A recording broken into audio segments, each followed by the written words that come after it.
Hello everybody! Welcome, welcome, welcome.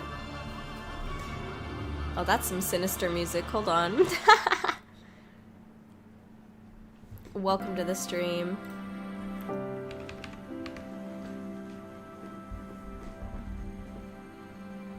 How be y'all today? Today I'm working some more on Judith's Papa. Papa. I did some streaming yesterday, but only about 2 hours, so I thought it made some sense to just do another stream today to make up for some of that lost time. There's still a lot to do on this guy. This is the progress we made yesterday. Bam, bam, bam, bam, bam, bam, bam, bam. Alright. Time for work mode. Activate. So, I collected a few references of some white trench coats. So I'll probably start on that first. Trench coat. Let me go ahead and get it all selected.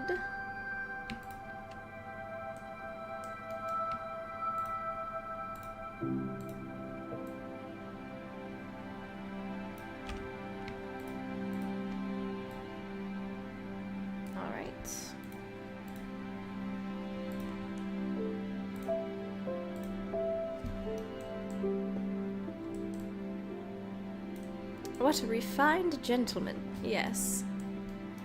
Indubitably. I'm going to make another layer that will show us how much progress I've had since the stream start.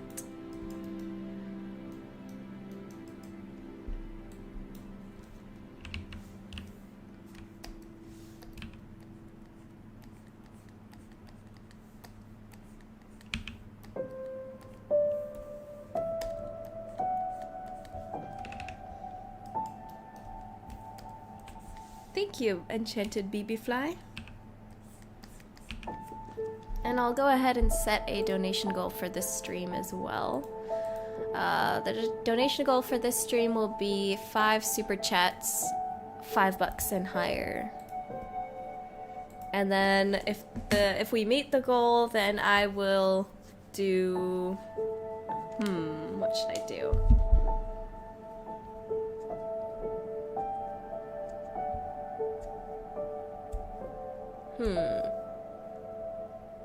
Actually, you know what? One second. I'll do the Link dancing gif.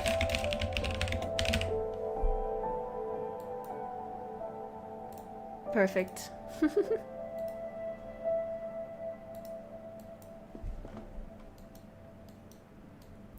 Oh, you have a convention coming up? That's great. What kind of convention? Comic? Anime?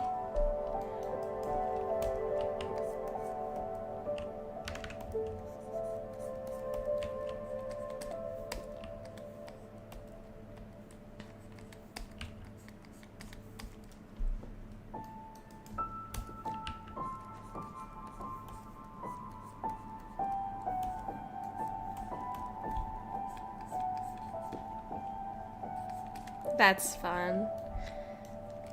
I hope the vet clinicals go well.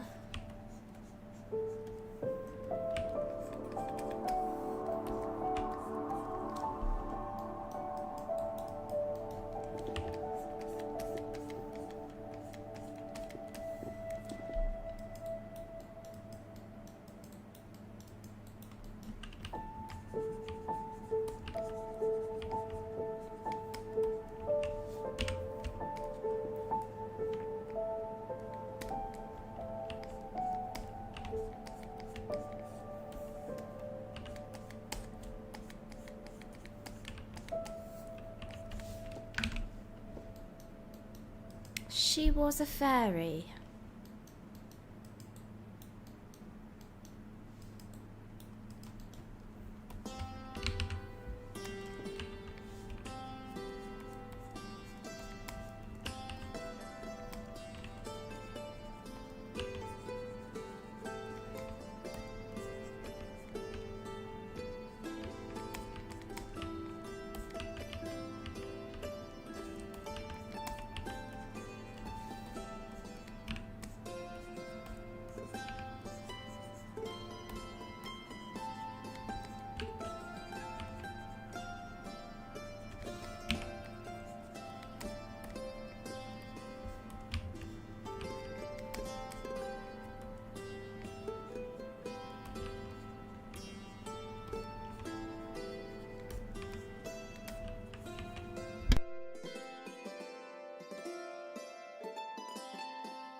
You guys got any favorite books?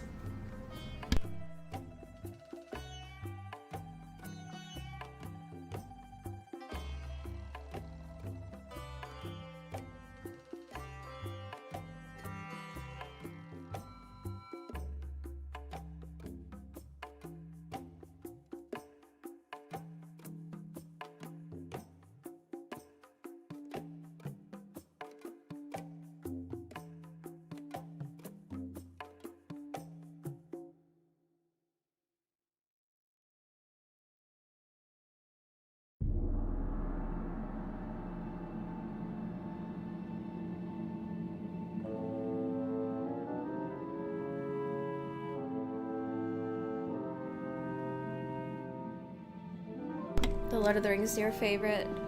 Celestial says, for me it's the Tome Wielder series. Nice, nice. You're doing an audiobook for that series right now. That's cool.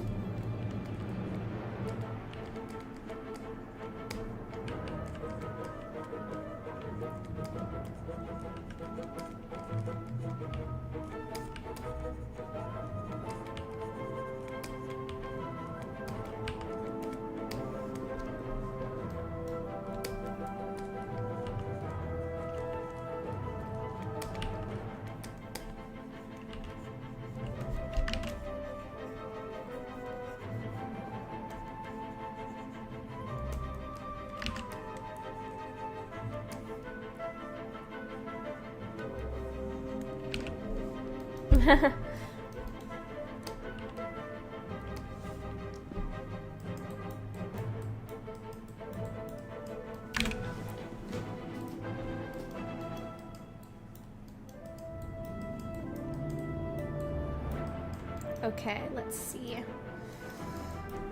Now, I need to do a little bit more shadows for these wrinkles. This is the soundtrack from Spiritfarer, which is a very good little indie game. Recommend it.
This week I was reading the first Harry Dresden book, the Dresden Files,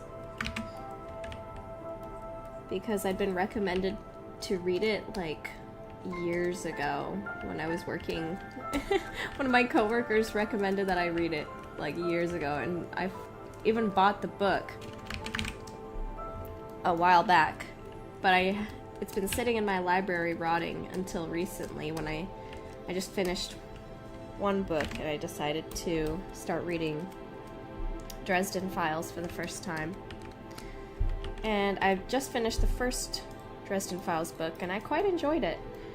There's some things I'm not a huge fan of, but the writing style and the humor and the personality of it was very fun. So I've heard the books get better and better as they go on. So I might continue with reading that one. It's definitely fun. Again, some stuff I'm not a fan of in it, but some fun stuff. I also have on my to-read list, I have, what's it called? Like Dungeon Delver Carl or something? I have it on my bookshelf. Dungeon Diver Carl. I've heard it's really funny.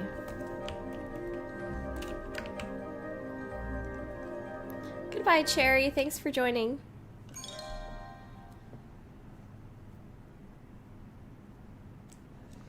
You know what's really hilarious, guys?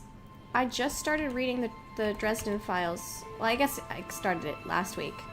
And then this week, out of the blue, Dresden Files, Harry Dresden becomes a meme because of that crazy guy in California who thought he was the main character of the book and tried to break into somebody's house. And started screaming and yelling at their door and pulling down the bell at their door. And he was like, "I'm Harry Dresden, motherfricker." And I was like, what? That is a wild coincidence. I just started reading those books and suddenly that name is in the news because some guy hallucinated that he was the main character of that book. It was so weird. It was like one of the strangest coincidences. That was a scary video. That guy was in front of my house. I would be terrified.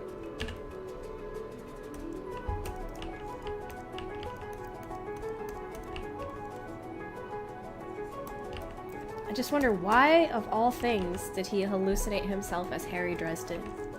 It was very strange.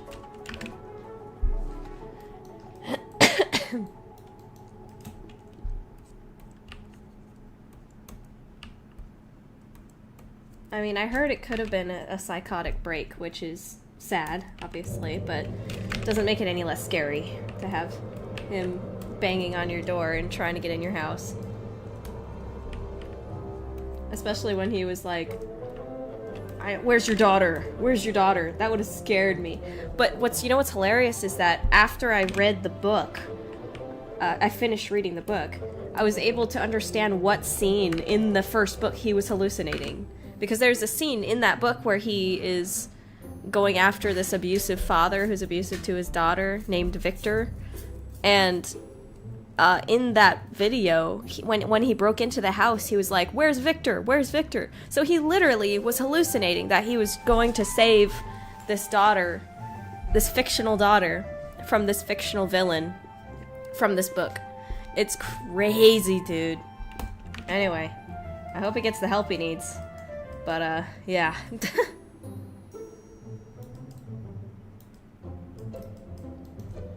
Scary.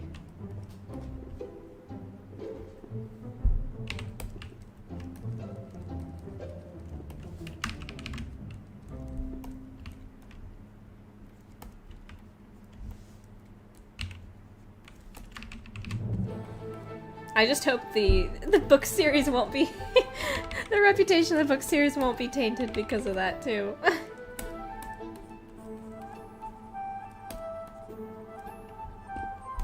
Strange situation all around.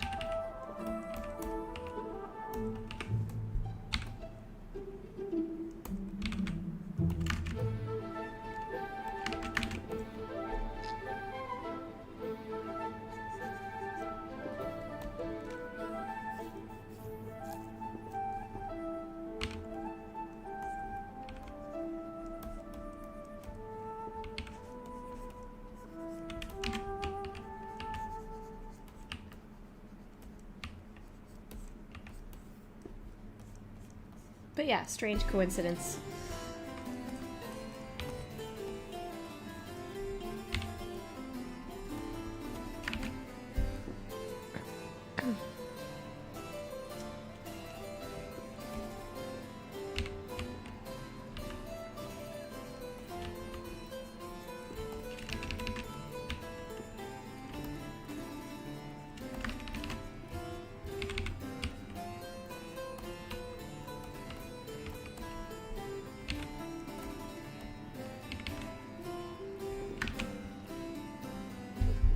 I read Wings of Fire as well. I enjoyed those. I did not read Warrior Cats as a kid, but I have read Wings of Fire. Oh my god, this song.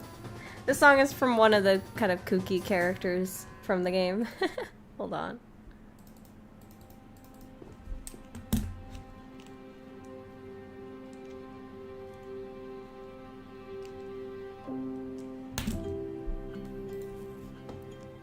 There we go.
Okay, I have an idea. The next $10 super chat gets to write something on the model, like down here where it won't be seen, okay? But it has to be appropriate, okay? So if anybody wants to do a $10 super chat, I'll write something. I'll write whatever you comment. As long as it's short enough and it's appropriate and I approve of it. Down here.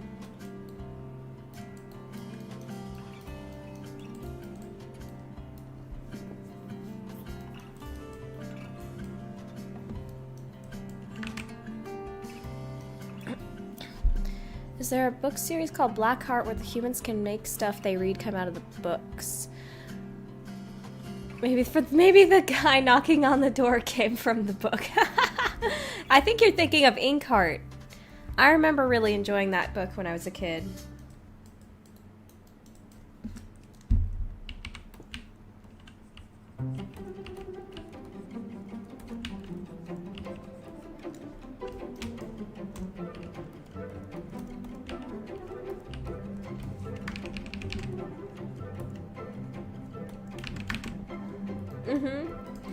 Cornelia Funk was a great author. I read a few of her books when I was younger. Really enjoyed them.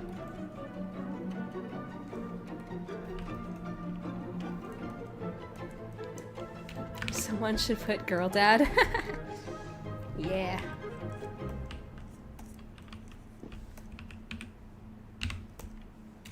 Hashtag girl dad.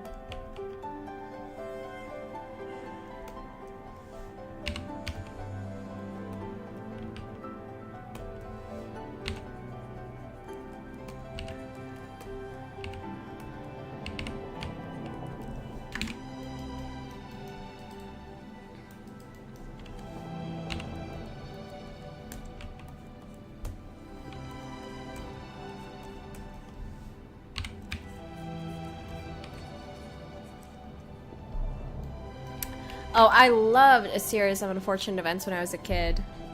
That was one of my top faves.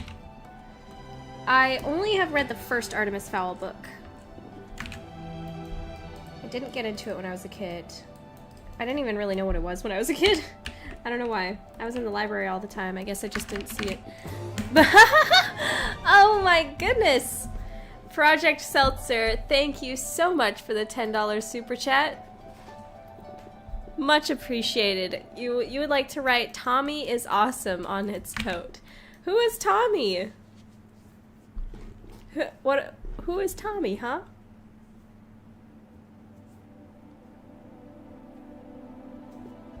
I must know. Is Tommy you?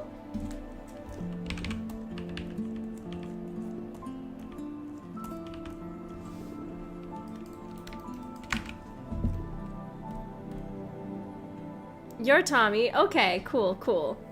Sure, I will write Tommy is cool. Let's see.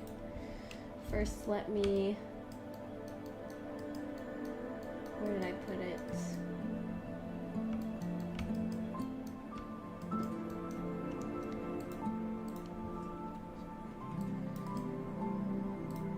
Let's get a different layer.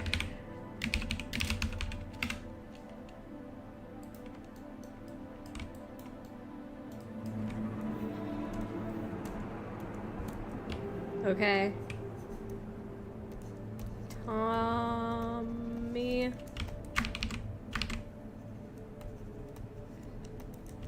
You know, it would be hilarious if this was like the brand of his jacket. Tommy is cool. The brand of his jacket is just Tommy is cool. I'll put little sunglasses.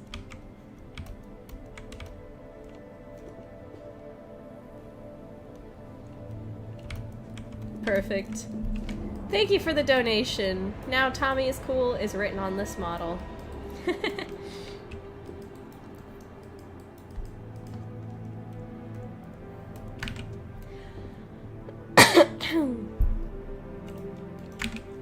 Anybody else who donates $10 this stream, I will write something else on the bottom of the jacket. If it's appropriate and I approve.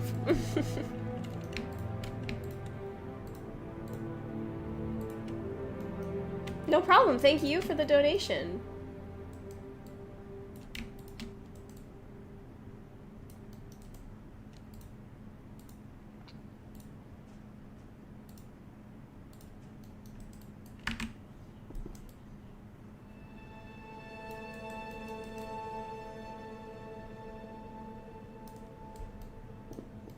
Are they going to be on there permanently?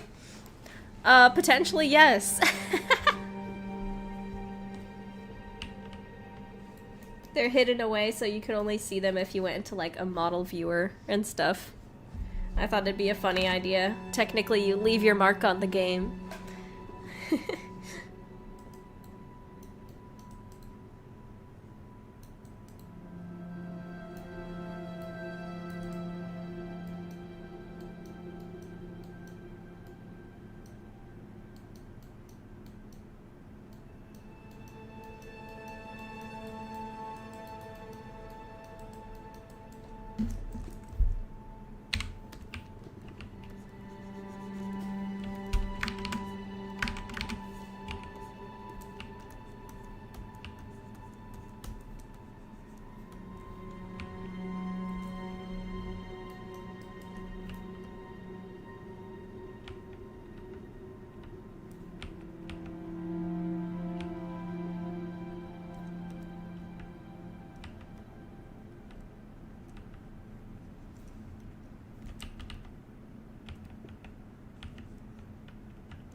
Alright.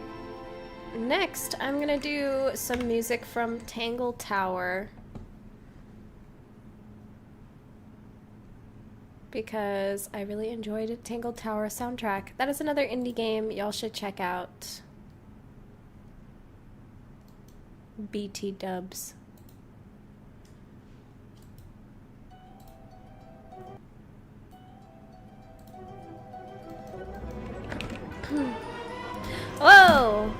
hello, hello, hello.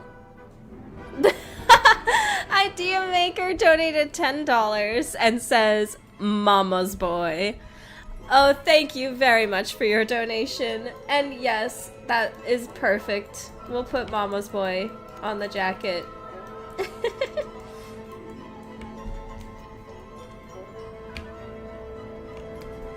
Oh, hold on.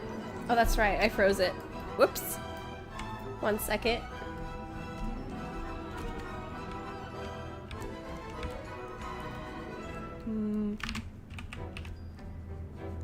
Mama's boy. Perfect. Thank you so much for the donation. It's beautiful. He thinks Tommy is cool and he's Mama's boy.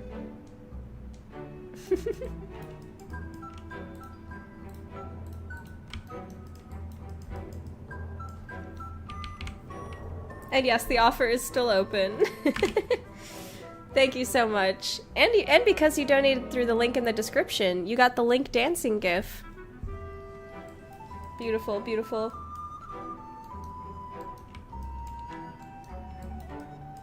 This world's version of having a heart tattoo with Mom on it. Yep.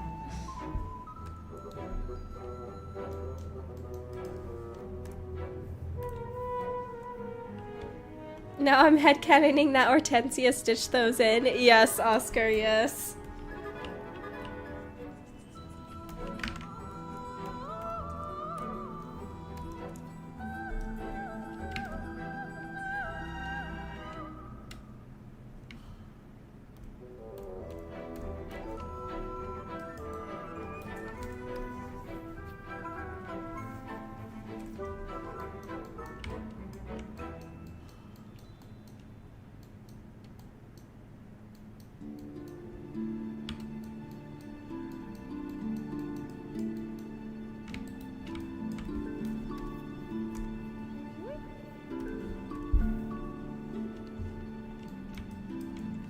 Oh yeah, Judith and her sister drew on their dad's coat and he doesn't care because no one can see it. Oh my gosh. Yeah, that'd be funny. I think that makes even more sense.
Oh man. Mr. 10 Years in the Joints in the chat. Welcome in. That's okay. I'm just glad to see you here. How you doing?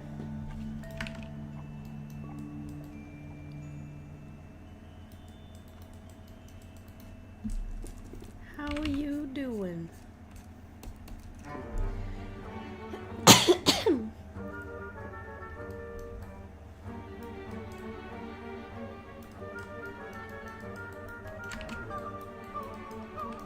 Hope you're doing well too.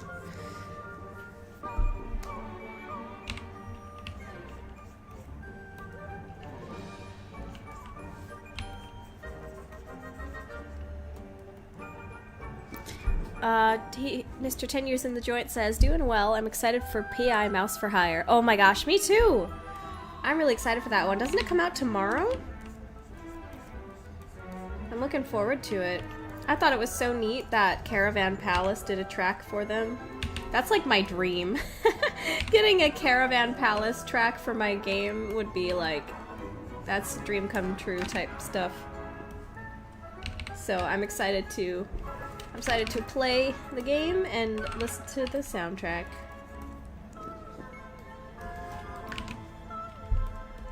Oh yeah, Tomodachi Life is also coming soon. I don't have a Switch 2 though, so I'll have to wait on that one. I haven't really been playing even on my Switch 1 very much. I've been on Steam Deck because there's so many indies on Steam that my Steam Deck is basically my indie game machine. The game was made for you. Yeah, totally. Of course I'm gonna play it. Like, if anybody looks at Mouse for Hire and is like, I wonder who would be interested in this game. And then you can hear me like screaming in the distance. Anyway, I hope it's good. Because even though it looks really good, hopefully it also plays really good. You know? We'll see. I'll tell you guys what I think about it. No, wait, how much is it? I might get it on release, we'll see. Alright, I'm going to... I need to do the buttons.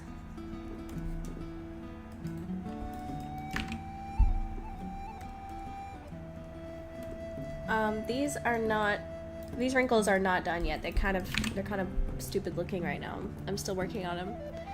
Right now, I need to put some buttons on this jacket.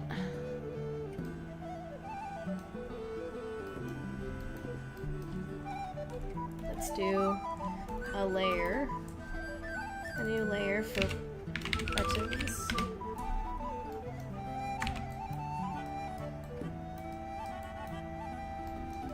Don't push his buttons too far now. Yes, yes, of course, of course. What color did I have the buttons here? Just white?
Are you gonna watch Matt Braley's live Kickstarter of Clara and Below?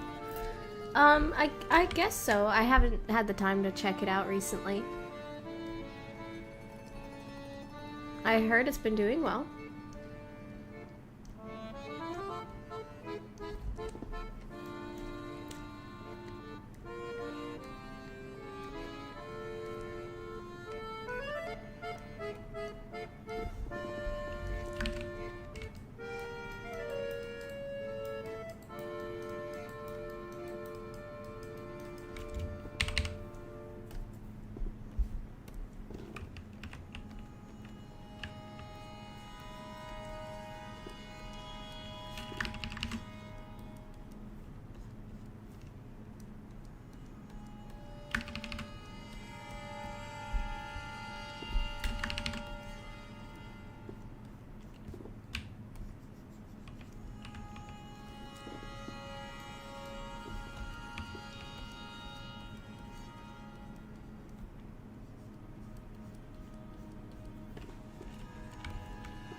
What was Noives's Old West like?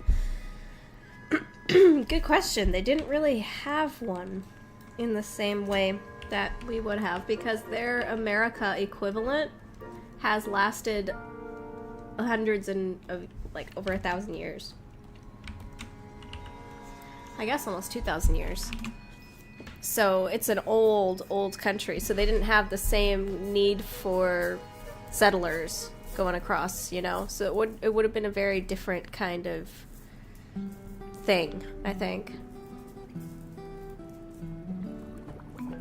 They still got cowboys because you still need to wrangle cows, but they didn't really have an Old West per se.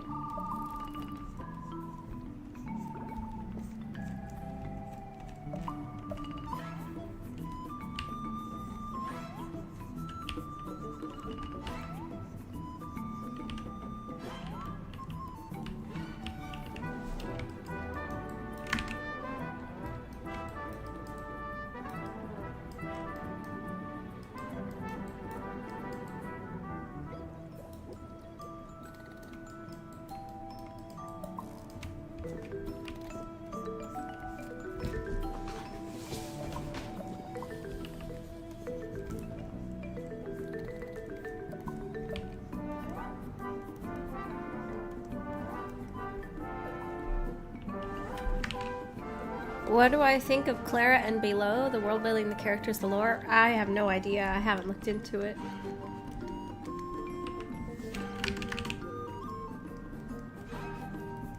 Cowgirl Judith is a non-canon costume. But again, like I said, they still do have cowboys and that kind of thing. It's just it's not the same kind of Old West time period. Doesn't exist in the same way.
No, I'm not going to elaborate on that. Just kidding, just kidding. It's just that you can have cowboys exist, but that doesn't mean that there was a whole Old West time period with an Old West expansion and to the west and all of that. Like, cowboys exist because we need people to move cows and take care of cows. They don't exist because of the Old West existing in that same way.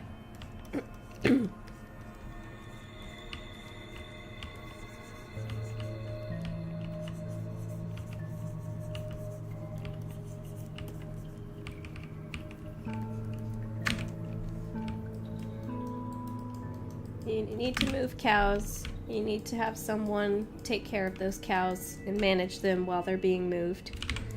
The idea of a cowboy or a vaquero just comes into play naturally. You don't need to have this kind of Great Western expansion or Old West time period for that to happen.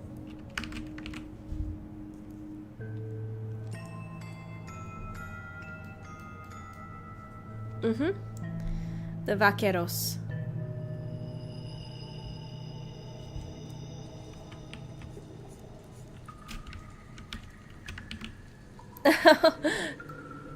Colta, no problem. I'm glad they helped.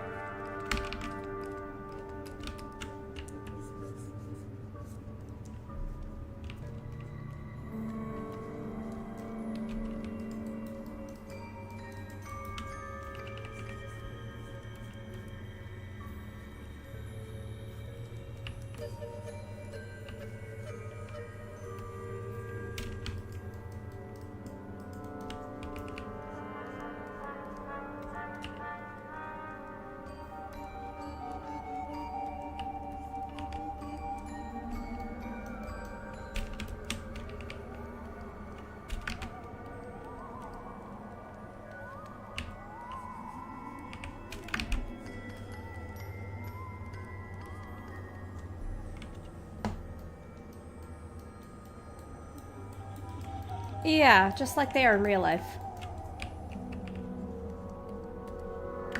That's what cowboys and cowgirls do. We've still got a lot of them in Texas.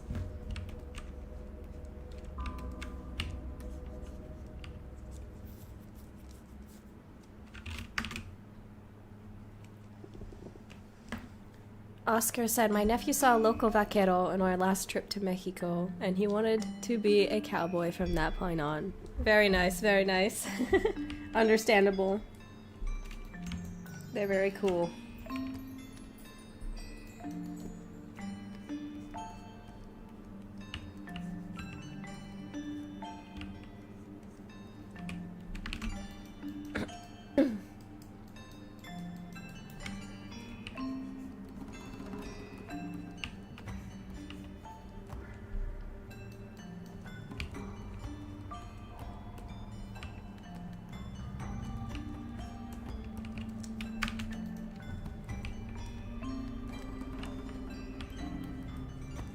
Why have I been working on these buttons for so long?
Yeah, if they had some kind of Old West, it would be not in Corveth. A moon would be a pretty fun idea.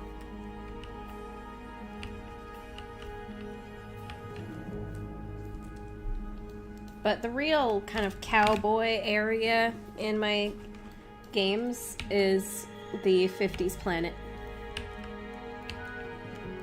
Because, like you pointed out, a lot of the kind of cowboy revival media stuff was the 50s when my dad was growing up.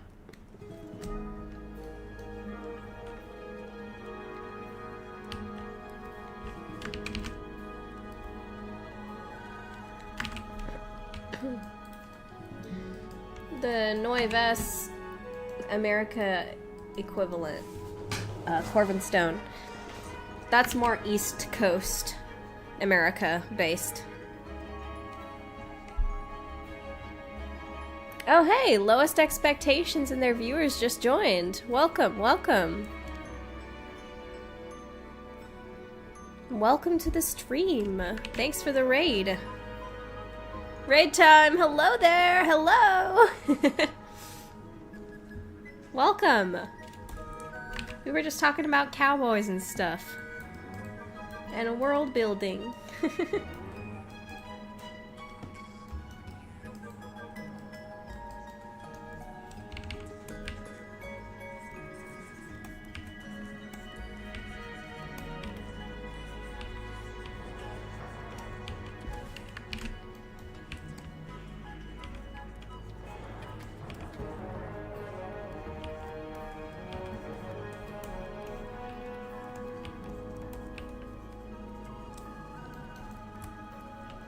Welcome, welcome.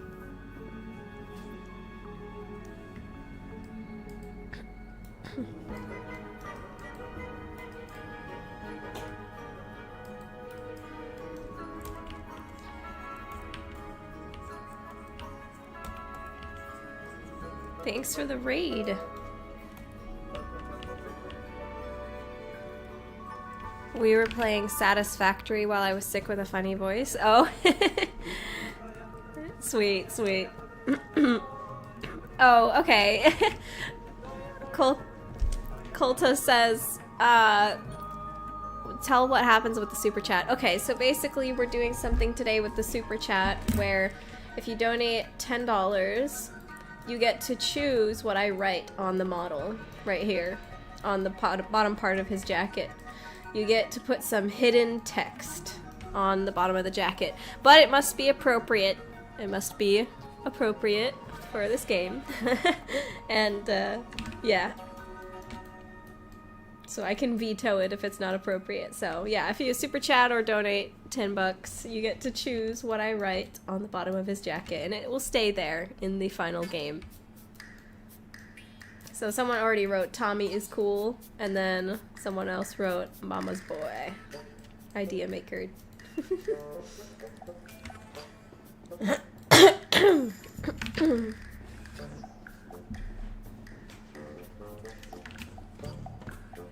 Thanks.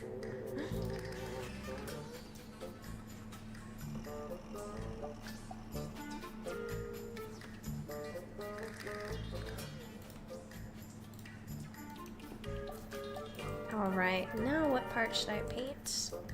I think I'm still gonna work on this jacket, though I'm getting a little tired of the jacket.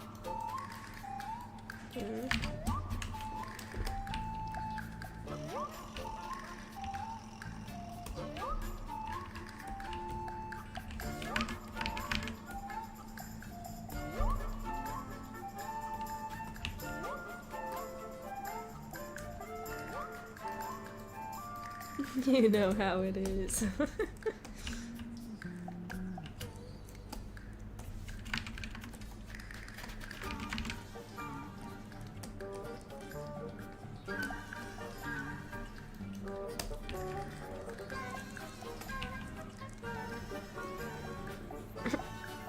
Pockets.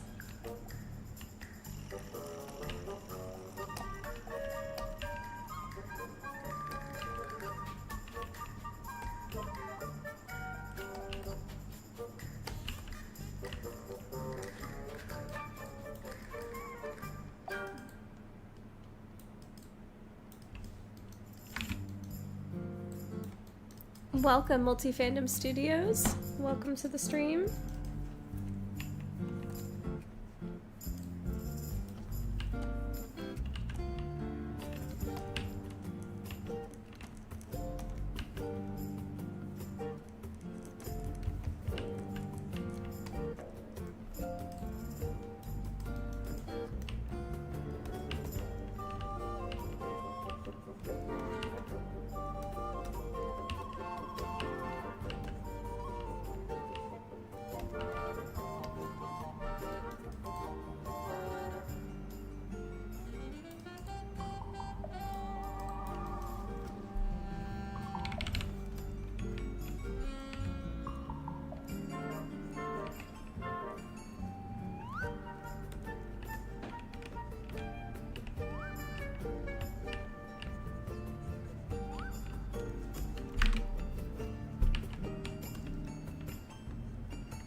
Thank you, Mime Deterrent.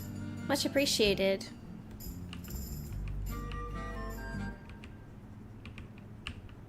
I kind of struggle with doing my folds sometimes because I feel like, oh, is this too much or is this too little? Ivana says, are you going to create Judith's mother after finishing her dad? Fun fact, Judith's mom is already done. Hold on, let me show her to you. Still got asthma after I got sick. Ugh.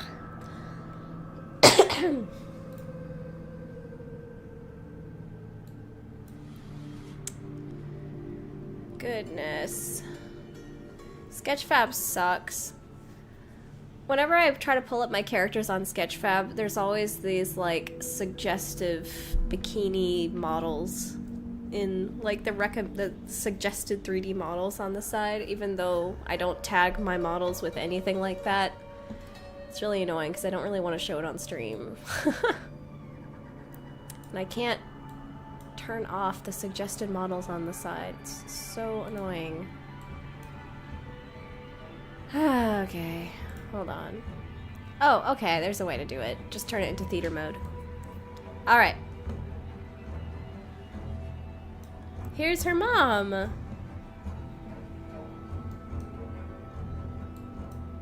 Hehehe.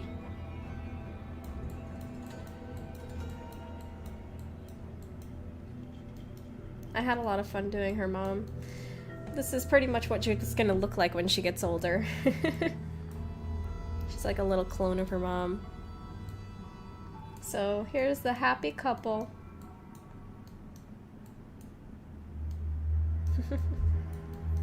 It's gonna be fun once they're both done so I can pose them together.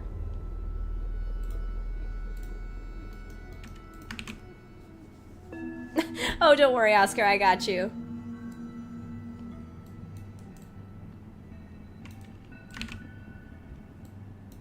Yes, she's gorgeous. And now, her handsome father.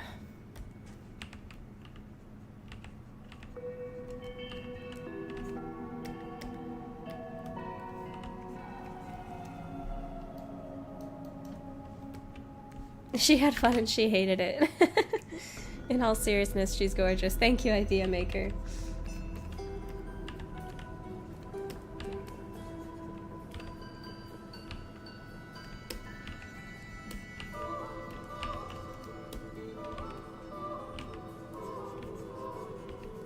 You know, I'd been thinking of doing a double stream to Twitch as well, but I've heard things are super chaotic and difficult on Twitch right now, so I'm not even sure if I really want to.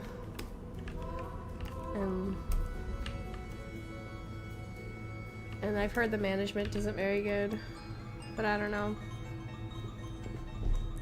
Don't know if that's correct.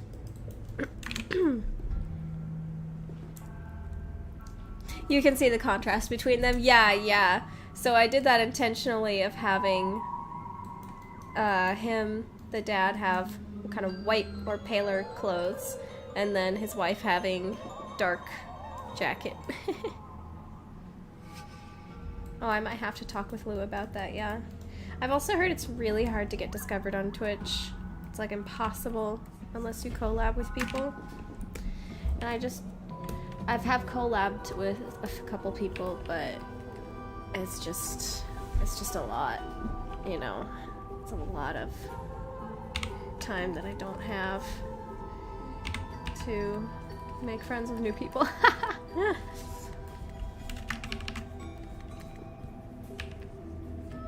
So, I'm gonna keep collabing with Lulu though, because I love collabing with Lulu. I've just heard that moderation is kind of crazy on there. And like, I don't know. I'd have to look more into it.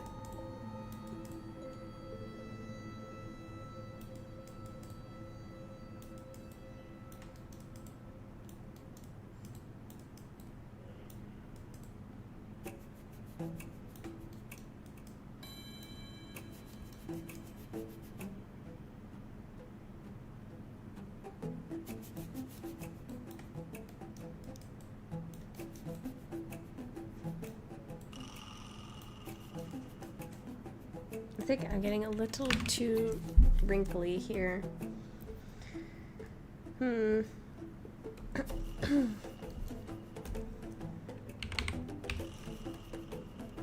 But mainly, I've heard that it's really hard to grow on there right now, because it's hard to find anybody who's new as a streamer.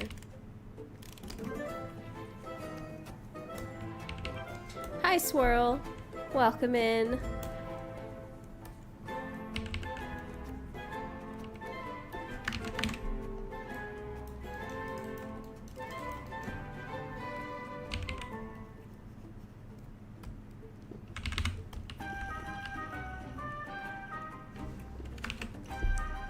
Yeah, I might end up neglecting it.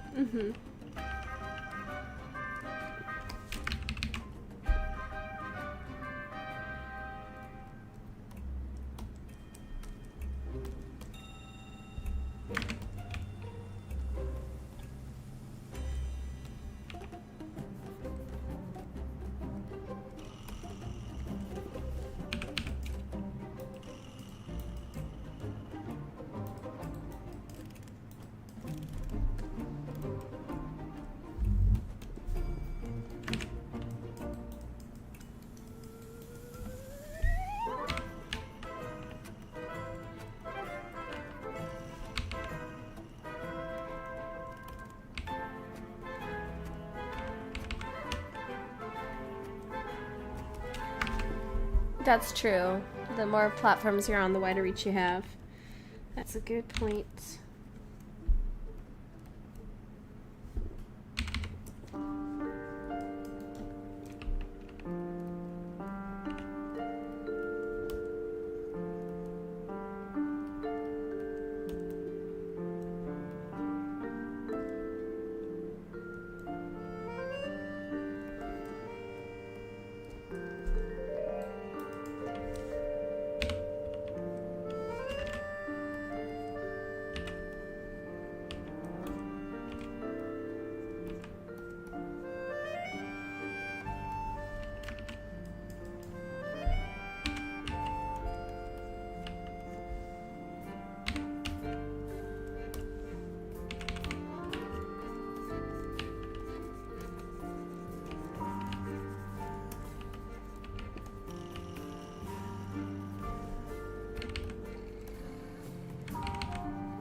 Is he rigged, or are you going to rig him after painting? He is not rigged yet.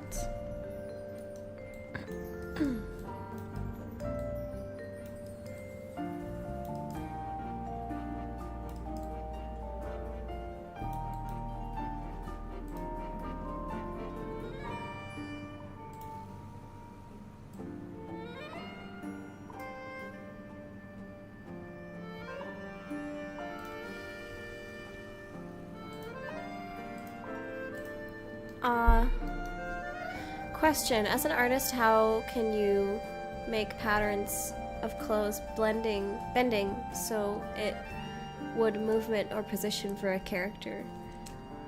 I don't know.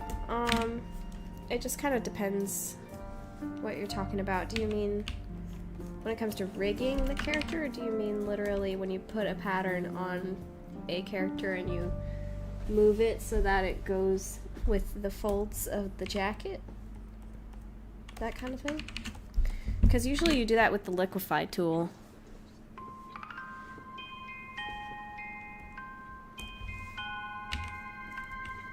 I'm not an expert on the liquefy tool, though.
Goodbye, lowest expectations. Thanks again for the raid.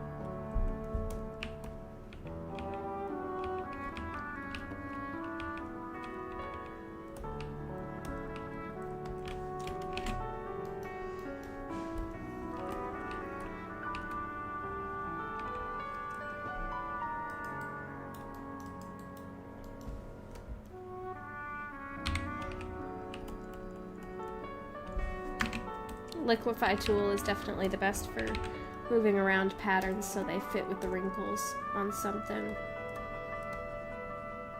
So you might want to look up videos on how to use the liquify tool.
One second, let me pull up something you might like.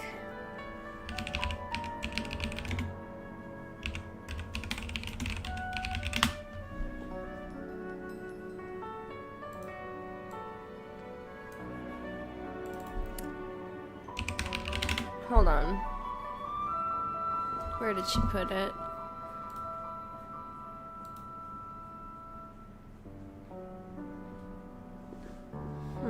One sec. I'll find something specific.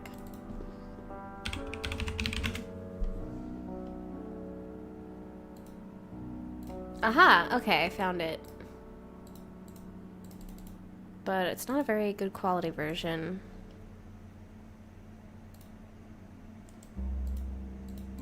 Oh, I see. It's because it's part of the Patreon. Okay. Well, Lackadaisy artist Tracy Butler made a great tutorial about drawing fabrics and wrinkles and folds and all of that. So, that's a pretty good resource to try to look for. I know it's somewhere.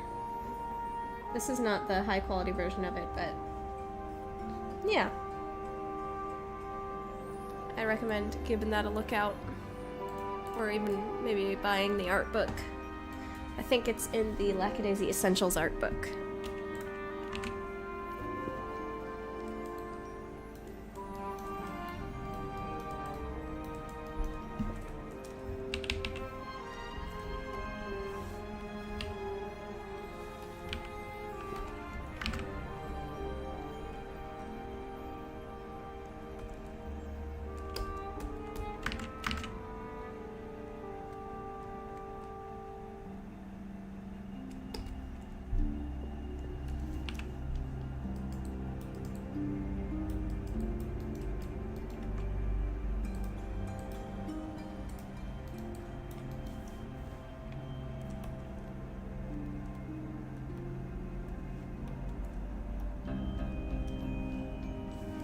I love Lackadaisy too. Goated.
The Cats Library says, my theory is that they're waiting until next year to release the show because it takes place in 1927. It'll be 100 years since when the show takes place.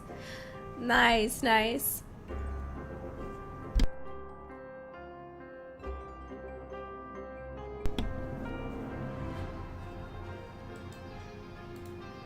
What do you mean, what am I doing?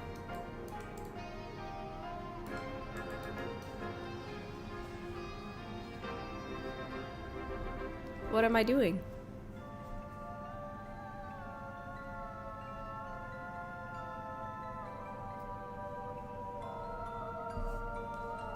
Lackadaisy has a webtoon. Oh yeah, Lackadaisy has been a webcomic since like 2007.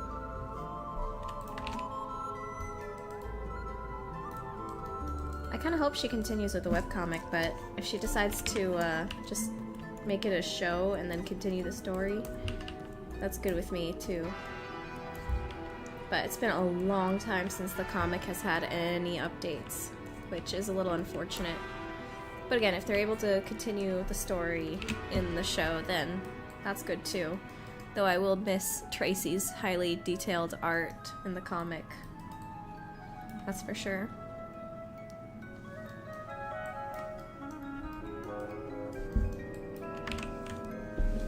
Yeah, you can go read the webcomic for free on the website right now. Just like go to lackadaisy.com. Yes, Lackadaisy is that old. Oh, the red line? Don't worry about that. It's just the symmetry line.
Yeah, I'm interested to see how the show is going to adapt the comic.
I keep thinking about the immortal jellyfish. What immortal jellyfish?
There's a species of jellyfish that can biologically reset itself if stressed or injured, or revert back to its juvenile stage. Wow, that is cool.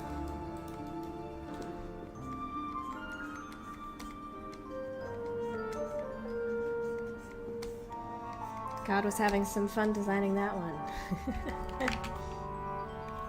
You know what? I'm gonna make it so that this guy just, like, becomes baby when he's stressed out. Yeah.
Alright, I think that was it for the Tangle Tower OST. Let's see. What video game track should I put on next? I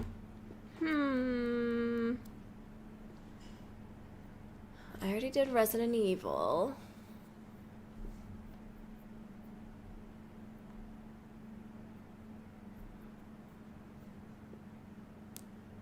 No, not Uncharted. Not in the mood for Uncharted. I already did Ratchet and Clank the other day. I guess I could go for Hades 2. Or Hollow Knight Silk Song, maybe. Undertale, relaxing music with rain. That's also a good idea.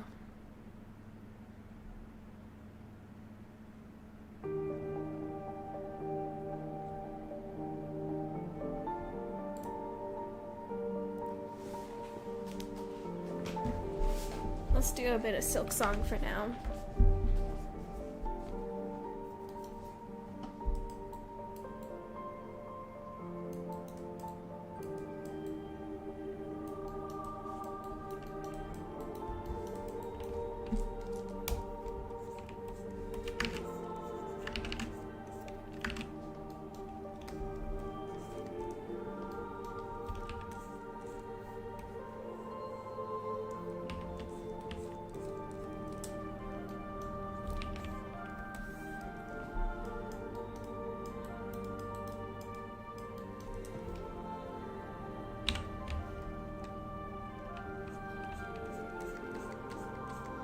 Oh, I haven't heard of RoboQuest before.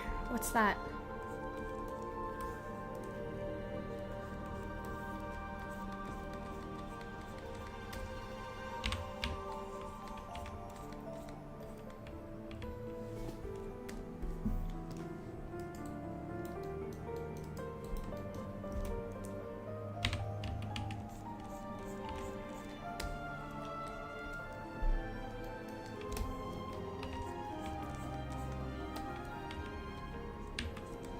Final Fantasy's a good suggestion.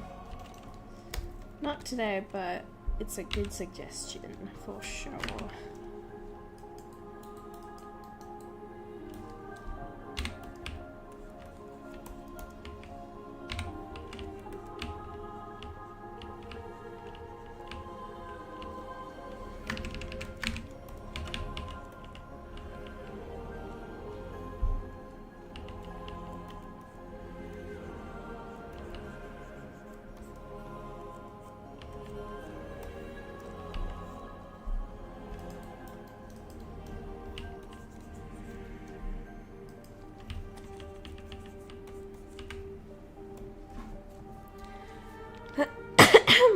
Excuse me.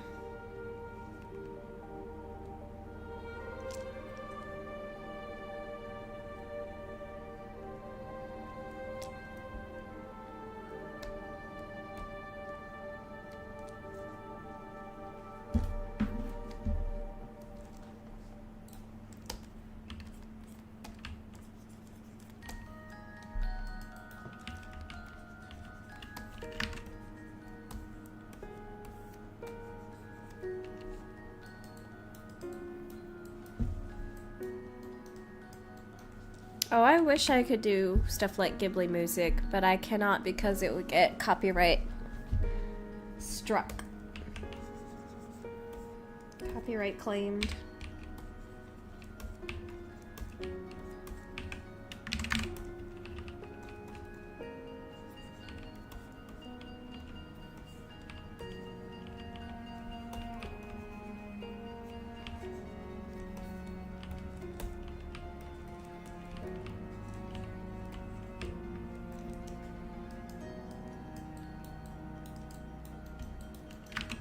Alright, cool.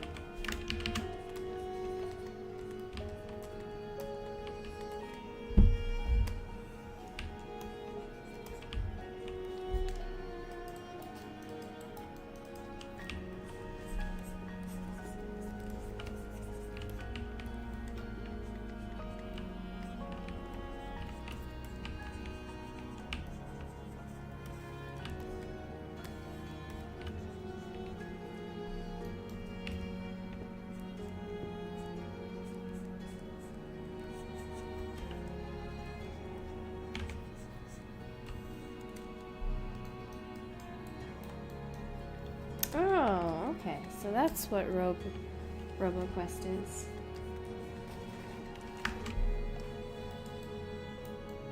Thank you.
Okay, now I'm gonna turn symmetry back on.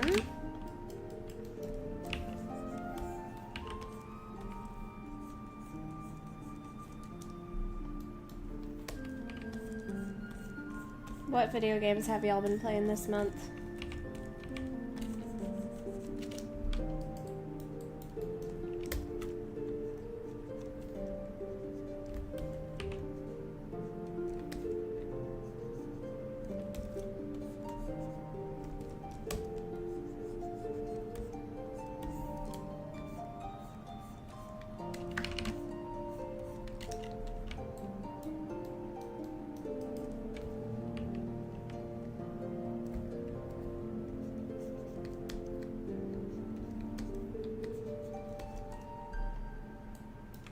Super Mario Wonder, that's a good one.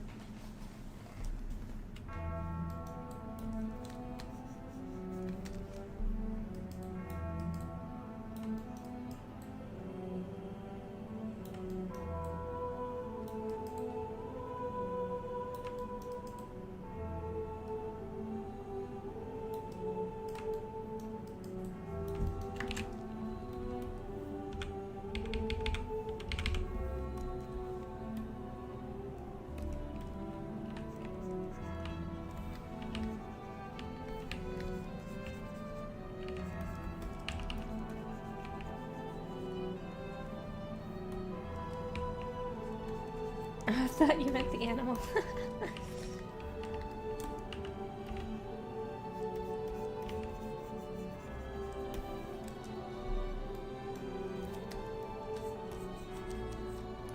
Shading gets better every stream. Thank you. Much appreciated.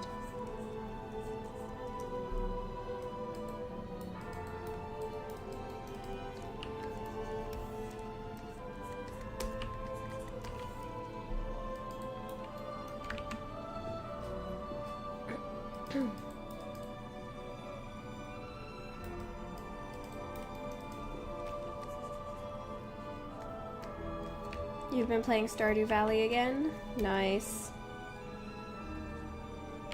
Good classic.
Oh, it's my favorite track in the game.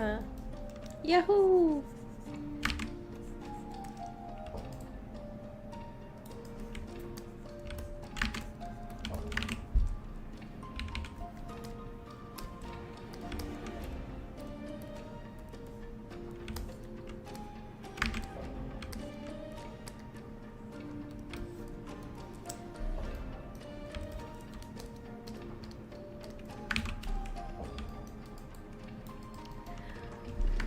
Grimjay says, Crimson Desert, Deadlock, and a bit of Slay the Spire. Very nice. I need to get back to playing Deadlock. I've been so busy with my game.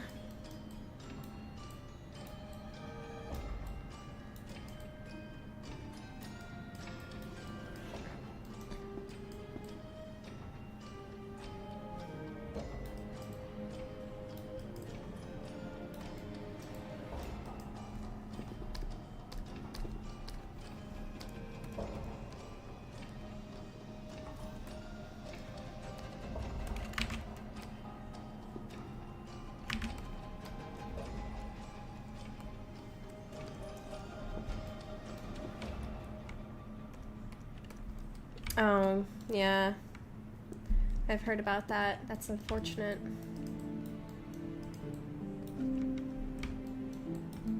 Yucky.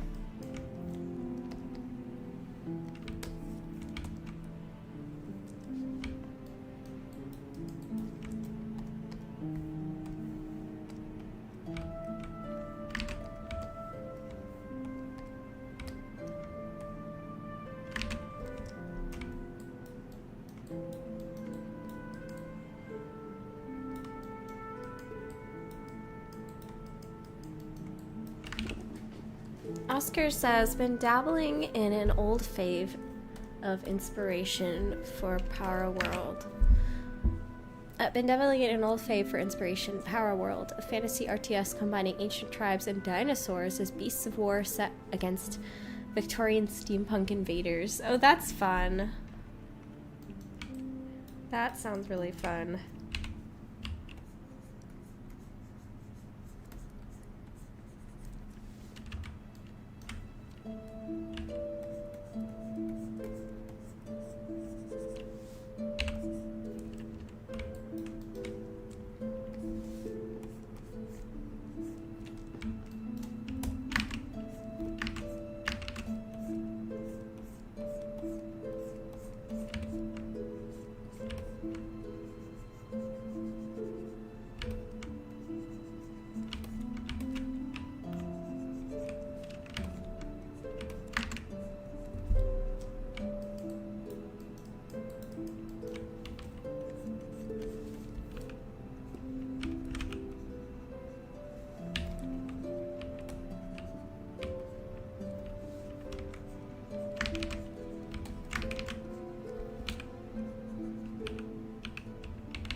Oh my goodness. Ziggurat has donated, says, I'm late. Did I miss Hogarth getting any more flack? Flack? What do you mean by that?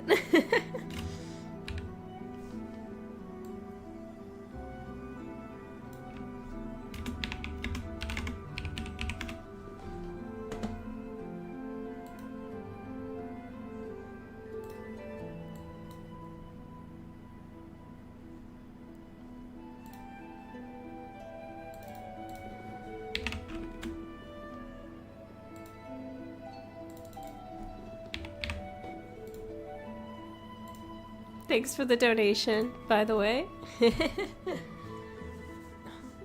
What do you mean by flack?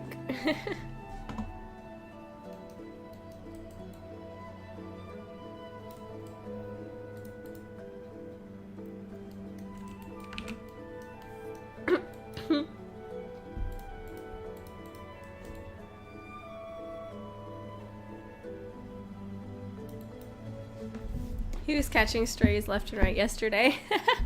Fair enough, fair enough. We appreciate a good dad around here. But no, we've got a little bit of something going on. Basically, if you donate like 10 bucks, then you get to write something on the bottom of his jacket. So we got Tommy is cool, and we got Mama's boy so far.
Oh, I'm sorry.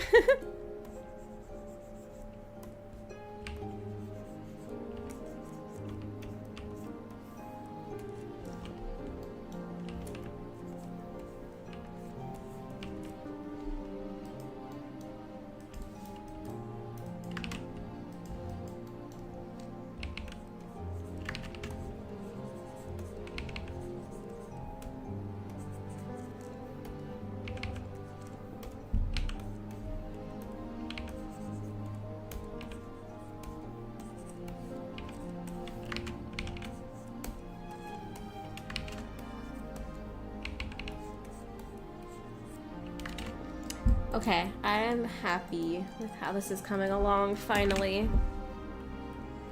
I am feeling a little happy about this one. Let's see. Oh my goodness gracious. So, hold on.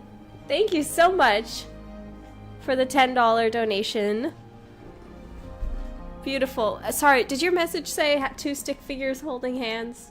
Because that sounds incredible. Oh, the Cats Library, that was 50 pesos. But now now technically he's donated like 13 bucks total, which is perfect because that means I get to add a little bit extra. That did say 2 stick figures holding hands, right?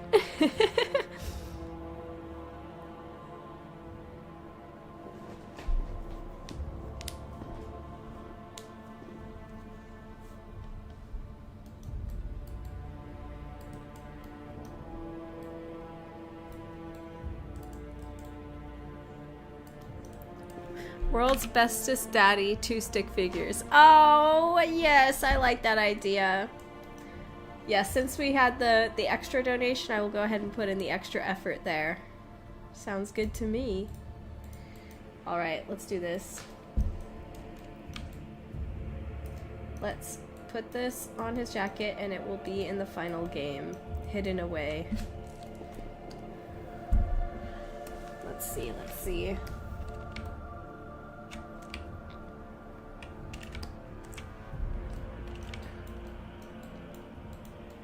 I'll put it at the front this time.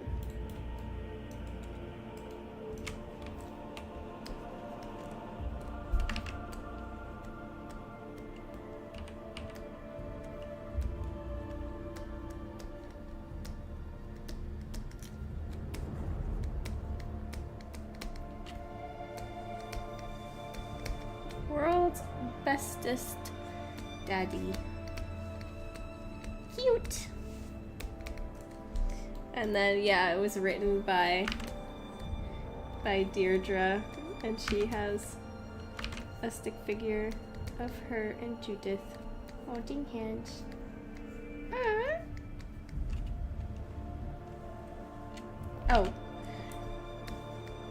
Maybe a third stick figure for the dad.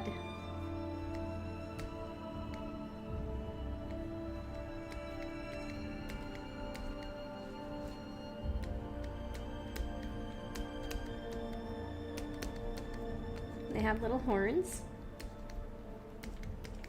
and little tails.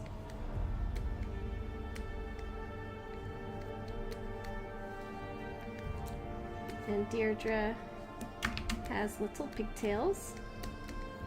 And Judith has fluffy hair. And then their dad has a little hair and a hat. There we go. The world's bestest Easter egg, more like. Ha ha ha.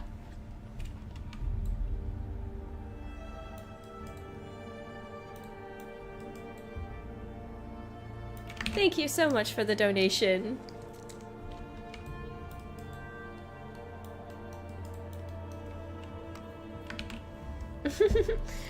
That is the world's bestest Easter egg, yep. We're literally just doodling on his coat now.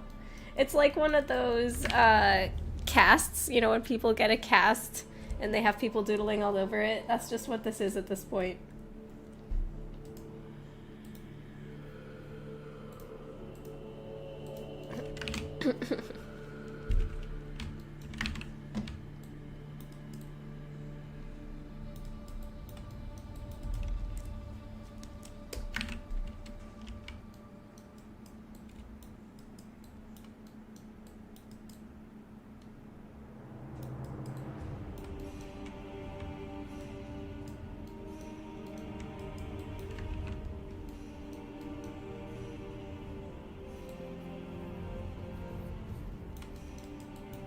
Let me see.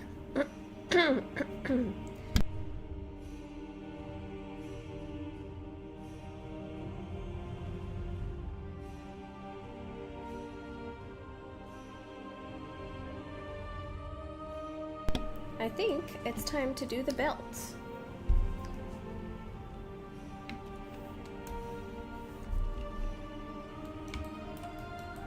Yep, okay, belt time.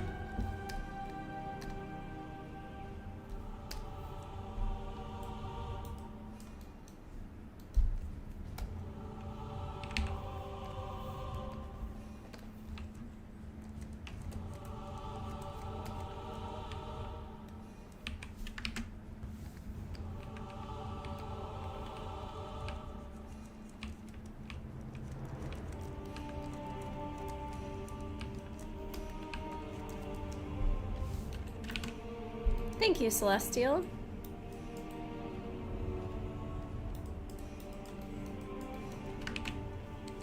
Goodbye, Ivana. Thank you for coming to the stream.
See you around, Oscar. Thanks for joining today.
Cat's Library says, why do I feel like adult Judith would be the type to fall madly in love with a spy from the opposing side and be super annoyed by that because she couldn't do her job right?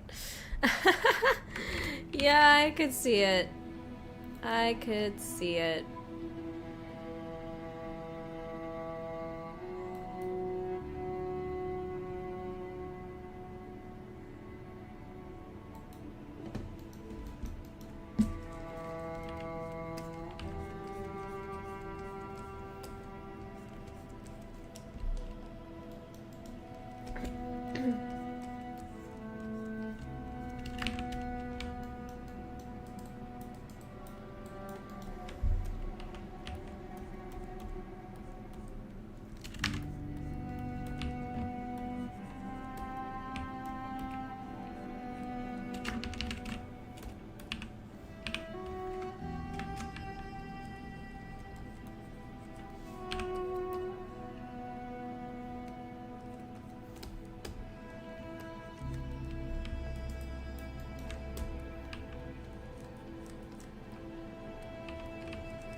Do you think Judith would like Who Framed Roger Rabbit? I suppose.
Well, I think the belt is coming along pretty well.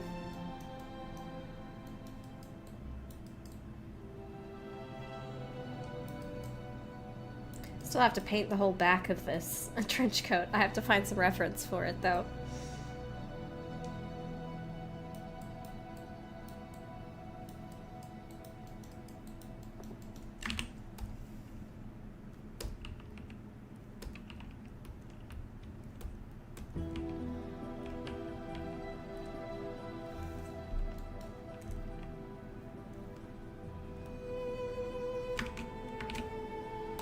Yep, just gonna put on the belt notches.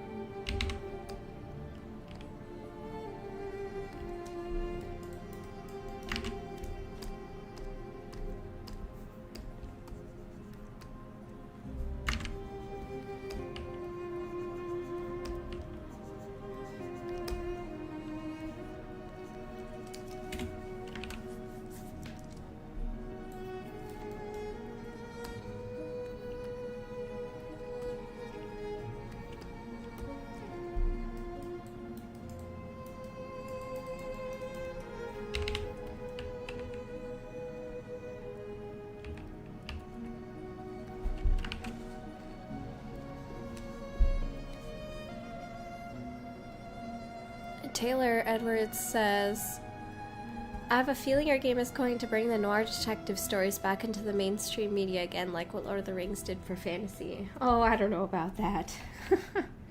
It's a nice thought, but I don't think it's gonna get that popular.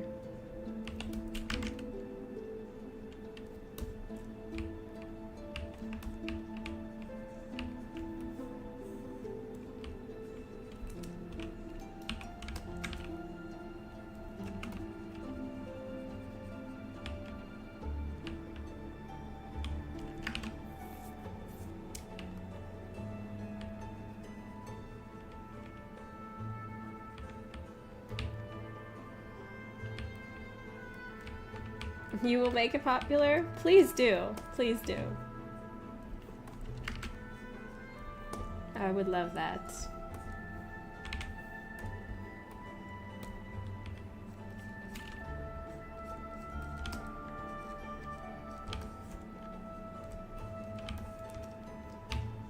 Did y'all see we finally have new screenshots of the next Spider-Verse movie?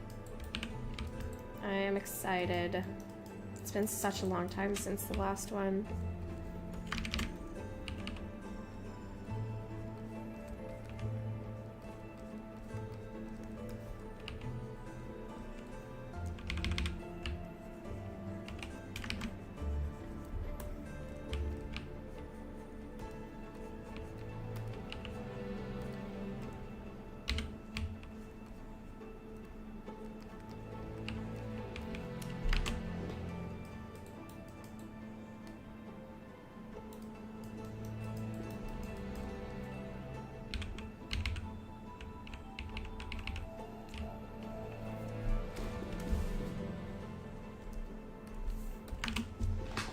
Okay.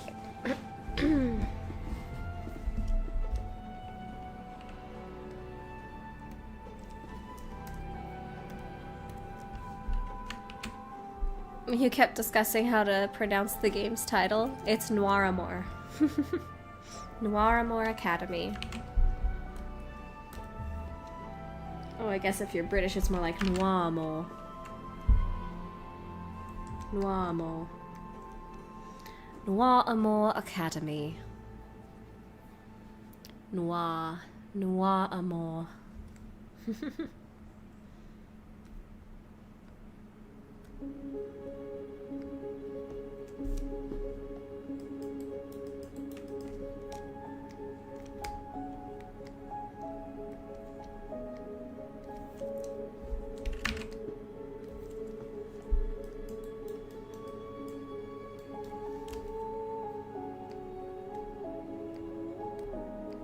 Is this the Bilgewater theme?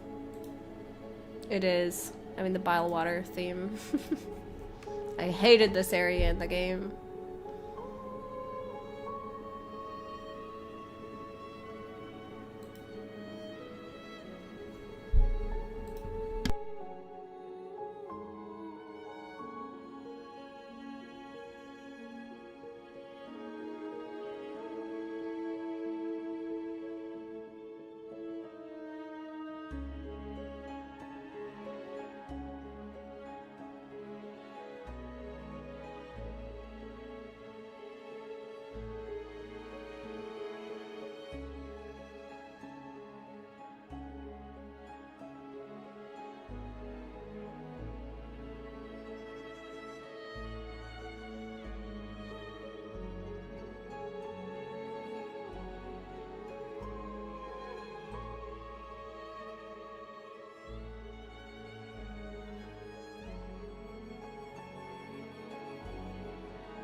Noir Amour, or do you see doing a spy game when Judith is older, kind of like a modern day James Bond?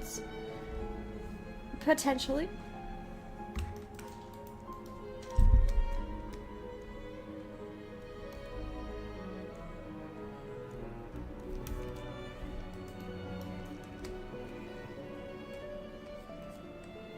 Was there any inspiration from Sherlock Holmes and Batman stories? No, not really.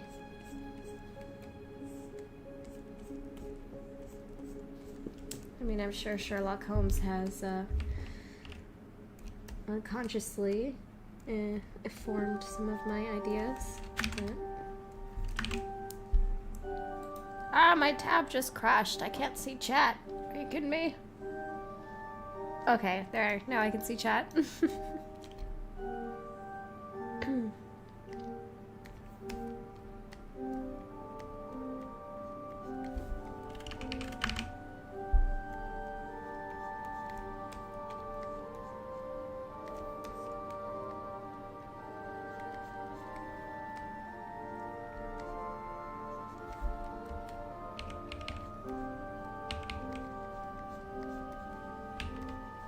There we go, there's the end of the belt.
Yo, Cranky, welcome into chat.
What made you come up with the game's title? I wanted something dark and mysterious, and that references noir, because that's the inspiration of this game. At first, I just thought that the amour part of the word just sounded cool when mixed together with it, but then I thought about it and thinking about how amore means love. It just kind of made sense. Noir, amour. Noir, amour. Love of the noir. Love of black. Love of the darkness. Because noir means black or darkness in French.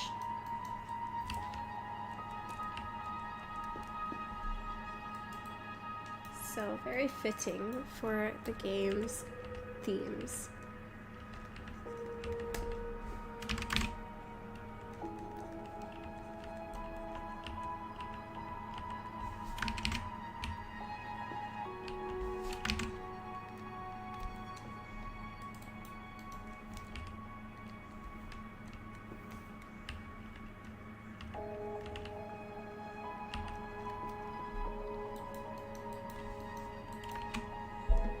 How is it texturing thicker leather stuff?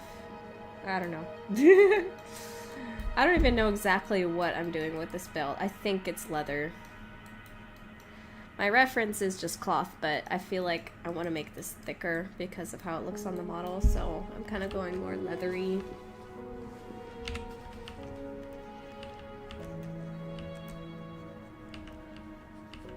Just kind of adding some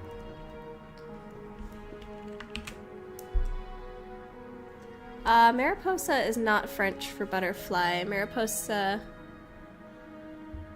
That's papillon. Papillon is French for butterfly. Mariposa is Spanish for butterfly. Mariposa.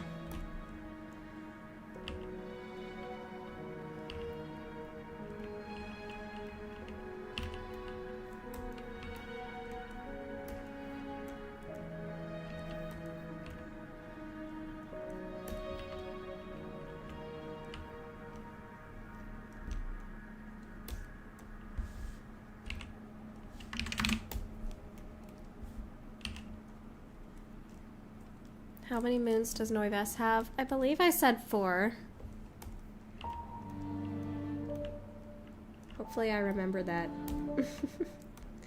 I gotta make a night sky box for the nighttime sections of the game. So it'd be cool to have the 4 moons up there in the sky box. Cranky says, Mariposa is the name of a town right outside of Yosemite. Got really good carne asada fries at a diner there. I gotta pronounce everything accurately this stream, okay? As accurately as I can, anyway, as a gringo. Or should I say gringo? No, that probably was awful. I'm sorry.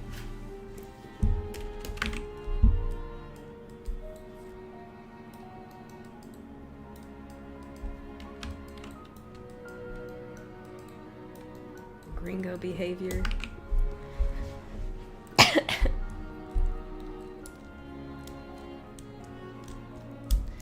Oh, see ya, Grim LJ. Thanks for joining the stream.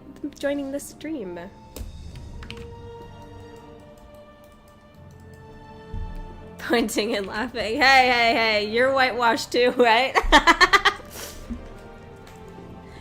Not as white as me, though.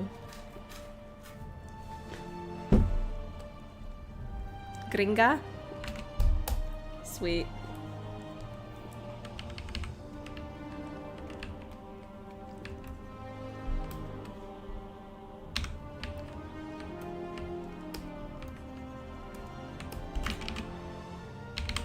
When I was teaching English to Japanese people, pronunciation was one of the hardest stuff to learn, and it's hard to teach too. Pronunciation is crazy difficult for, depending on, you know, what language you first started on when you were a kid.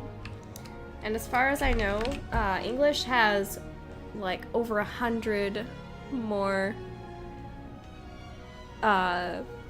sounds than Japanese, so there's a lot more sounds that they have to learn when they learn English.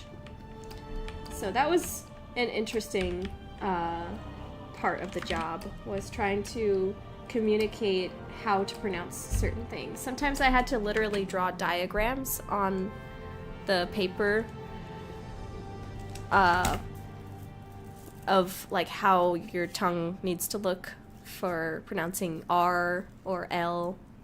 So I would make little diagrams and draw them out to show, like, here's where your tongue needs to be if you're pronouncing R, or here's where your tongue needs to be if you're pronouncing L. I think the diagrams helped, but it takes a lot of practice when you're not used to a certain language, you know. Cranky, I know you're half Nicaraguan. I'm just saying, You're half Nicaraguan. We both a little bit white. We both a little white, you know?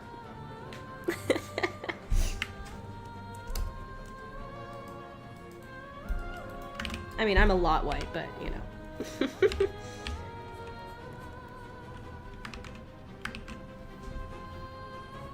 Every language is weird in its own way, and it's hard to learn for various reasons. Whatever.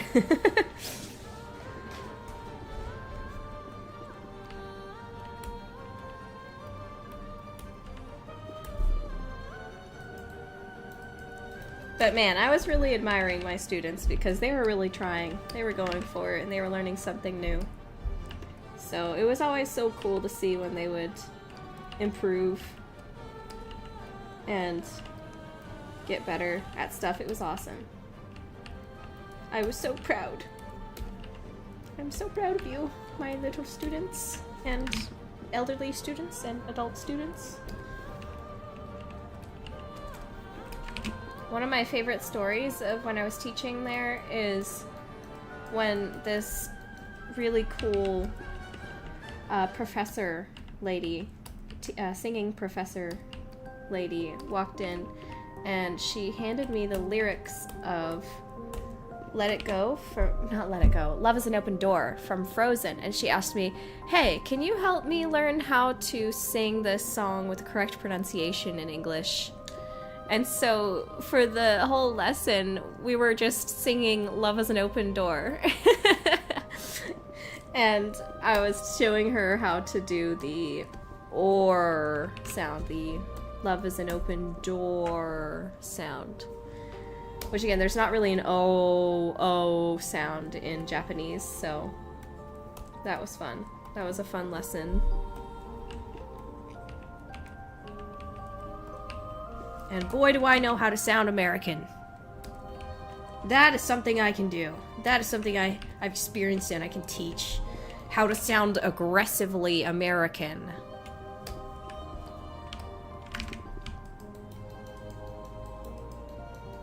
It's always kind of fun, even just doing an impression of a British person trying to do an American accent, because they always kind of overdo the R's a little bit, you know?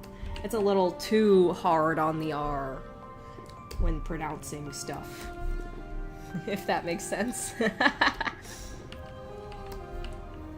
There's been plenty of English actors that do it super convincingly, though, like Tom Holland. Though, when it comes to Benedict Cumberbatch, sometimes you can tell he's putting it on a little bit, you know?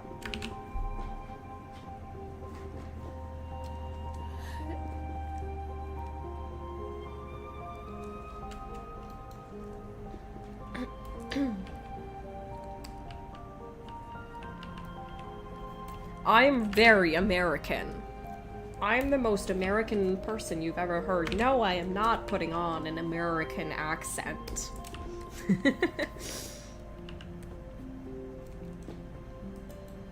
Believe me, I'm a real American.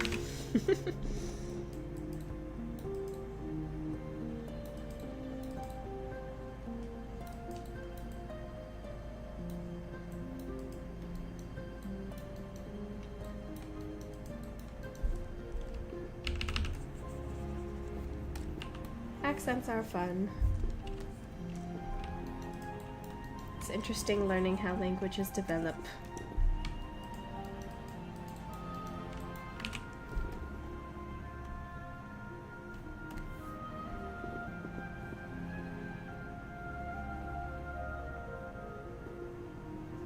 What the freak is a kilometer? Celestial says, I bet designing Hanashika was fairly easy because you lived in Japan. I suppose. It definitely helps. I loved going to Kyoto. That was really fun. Or if this is the stream where I pronounce everything accurately, Kyoto. Hanashika. Or Hanashika. Hanashika. No, I don't speak Japanese. I speak a little bit of it.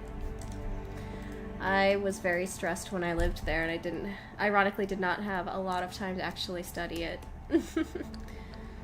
I was so stressed out. And we were not allowed to use Japanese in the classroom, so I didn't get a super amount of chances to use it. I mean, I did. I won't oh my god, did I... Oh no, I merged the buttons into the overpaint layer. Great! That's just what I didn't want to do. Wonderful. Whatever. Shika no ko no ko no ko koishan koi ko shitantan. Shiko no ko no koishtantan. Is that deer anime that was a meme a while ago? Shika no ko shika no ko koishtantan. Koishitantan.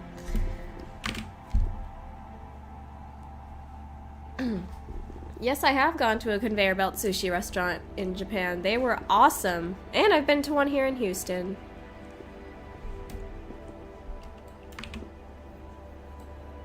My dear friend, Noko-tan. Nice. I haven't ever watched that one, but I remember when it came out and there were a lot of memes about it. Peak brain rot anime. Understandable. It's not koishi, it's kos. Oops. Koshitantan. Koshitantan.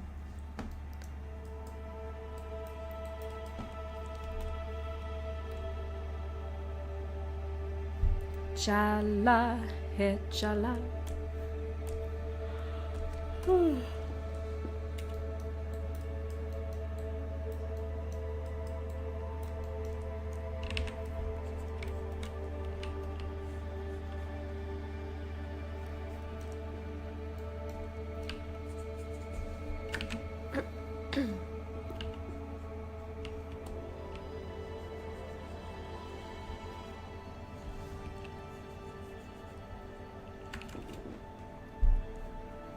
Cranky says, there's a spot near my dad's old house back in Cali that has a conveyor belt section.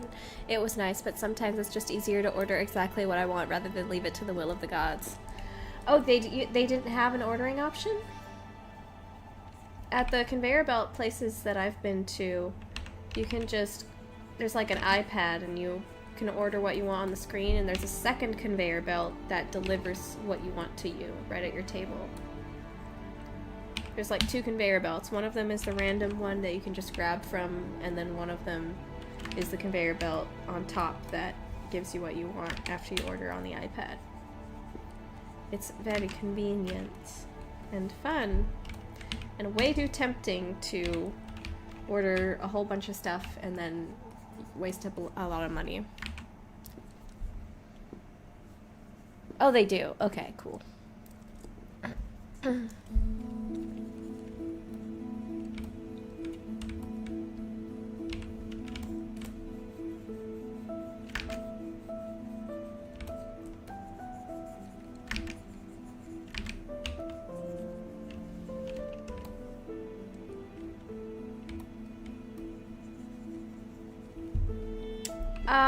Not at the restaurants that I've been to. They have a little plastic covering over the food, so people can't do that.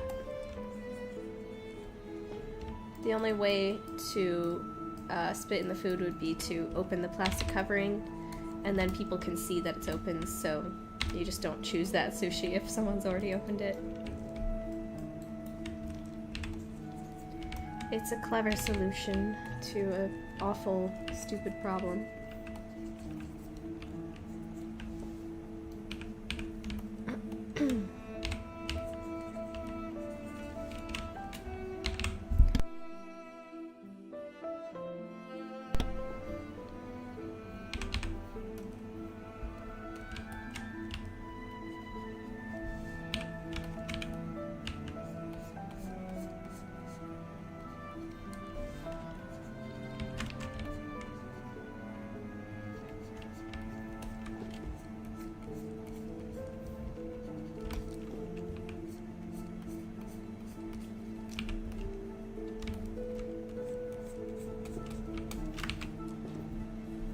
Did you ever get the chance to experience a cherry blossom festival when you were in Japan? Not a festival, but I did go get to see the cherry blossoms at my local park.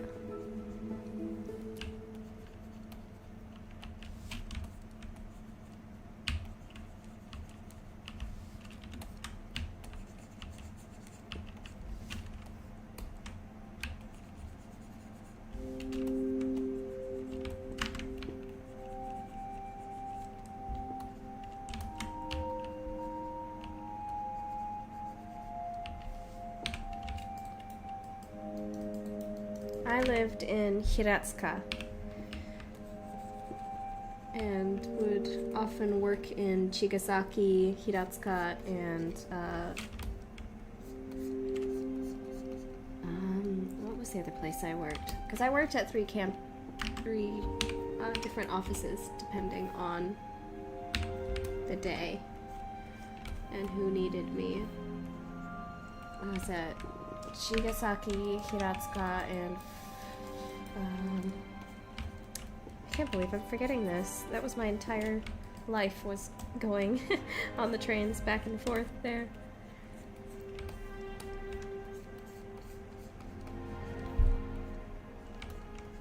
Fujisaka? Hold on. I need to look at this now.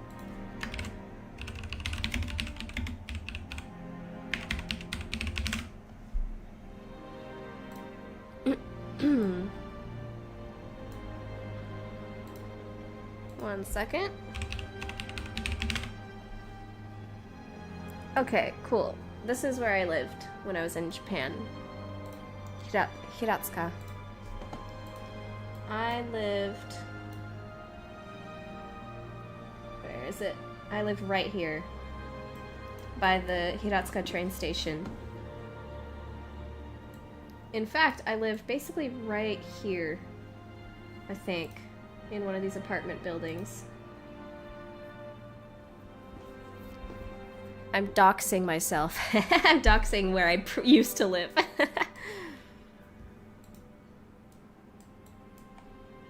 And, I think I went to this hairdresser, too. Maybe not this one. I think it was that one. Let me show you the street view. Yeah, this was my train station. I would go here every day for work. And a lot of the times there used to be a bunch of birds up here. Tons and tons and tons of corvids, probably, that were all going up there and flying around. It was pretty cool. And this was my train station. And in that train station was a mall. Basically, a giant mall in there. So I would get a lot of my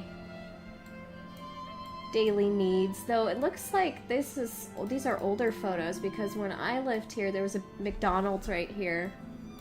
There was a McDonald's right here, and I worked right there. That office right there was where I worked when I was in Hiratsuka. There was a whole English teaching office over there. And then when I headed home, I would just walk down this street. Every day I'd be walking down this street to work. I've been to this ramen place too. I'm pretty sure it was this one. Was it this one or the one over here? Okay, maybe it was this one that I went to. Yeah, I think I went to this ramen place. It was really good. And, oh man, this is nostalgic now. This is nostalgic now. I don't live here anymore. And then I would go down this street, and I lived in this apartment building. Right here. This is where I used to live. On the 10th floor up there, and it was crazy when there was an earthquake. Being on the 10th floor, yeah. That was not fun. It was really nice being able to just walk everywhere.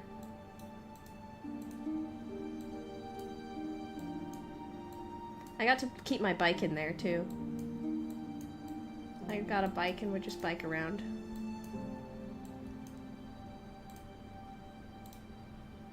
Okay. But anyway. Wait, how do I get on the street view? It's been like... Okay, there we go. So, Hiratsuka. And then I would go down the train line across the river to the next town over, which was Chigasaki, and I would work here too. I worked like around here, and then you could go down the line even longer, past Tsujido, to the next train station. Fujisawa. This is also where I worked.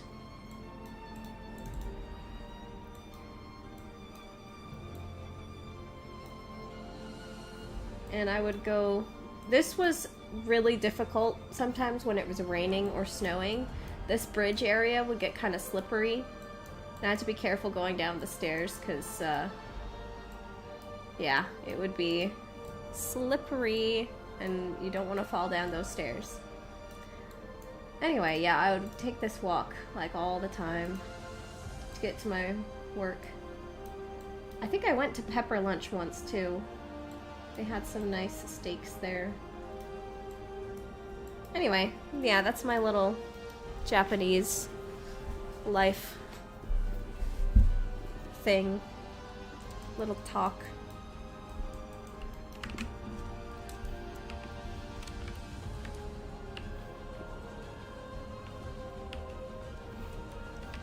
Doxing my past self. No time travelers go to visit me, okay?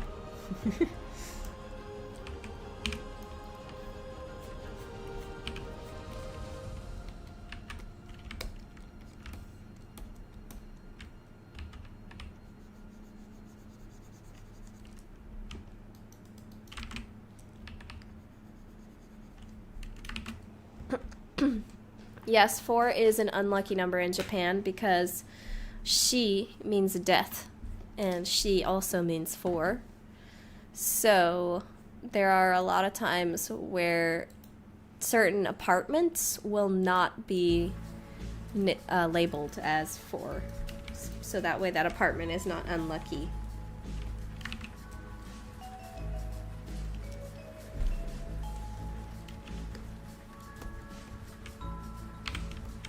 It's kind of like the equivalent of apartment 13 to us.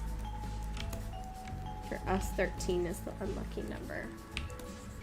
If you believe in that sort of thing.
Hello, Sock Scooter. Welcome in.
Yeah, we got some Undertale music going on.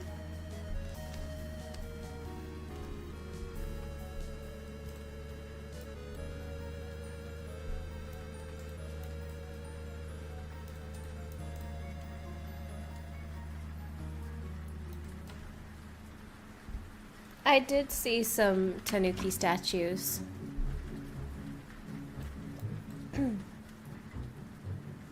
When I was there. In the local park, usually.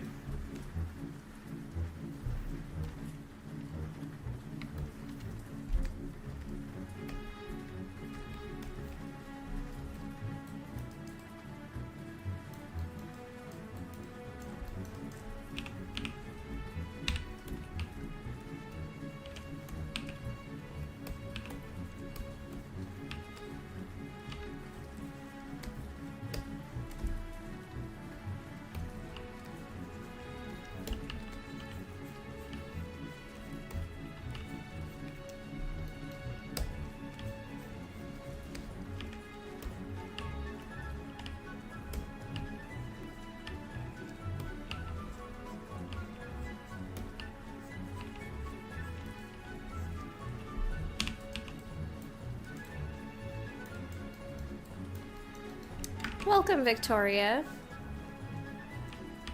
Well, I was gonna end the stream in a couple minutes, but we've got 2 new people joining. So I feel guilty about ending the stream. I'm not ending it just yet, but pretty soon.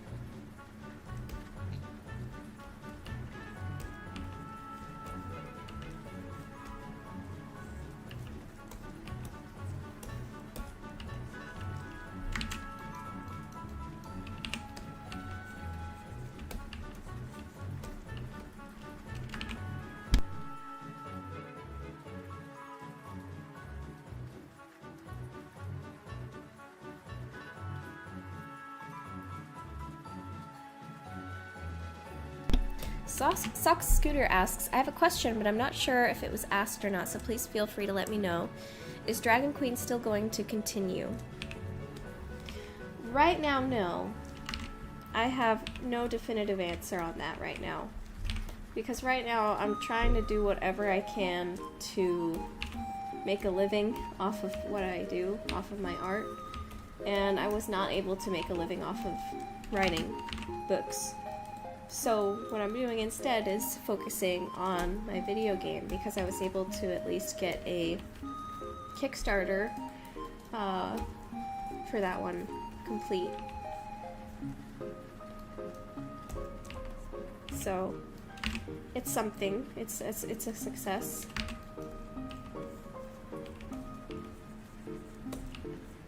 So I'm gonna keep going with it and see what happens and hopefully be able to make a living off of it. And then, depending on how things go in the future, maybe I'll come back to Dragon Queen someday. But as for now, I just can't. I don't have the time. And it would just be a money sink.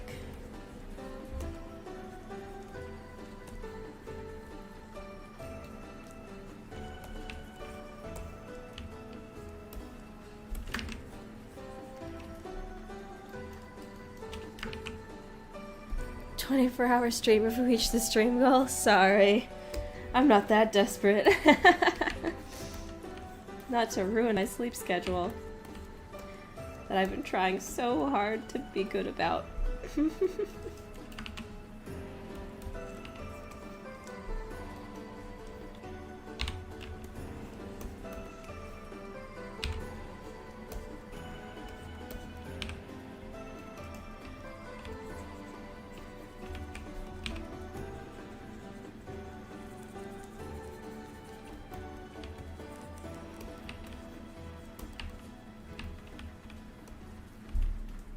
No problem, Socks. And no problem for asking.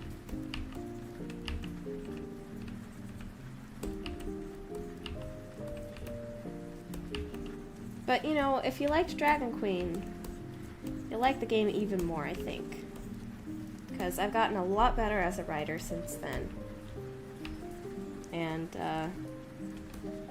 It's got a lot of the same elements of fantasy world building and dark storylines and fun characters and fantasy creatures and all of that. So seriously, if you enjoyed Dragon Queen, then you will like the game I'm working on.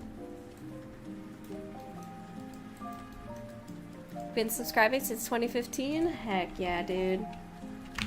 But I love all of you, no matter when you've joined.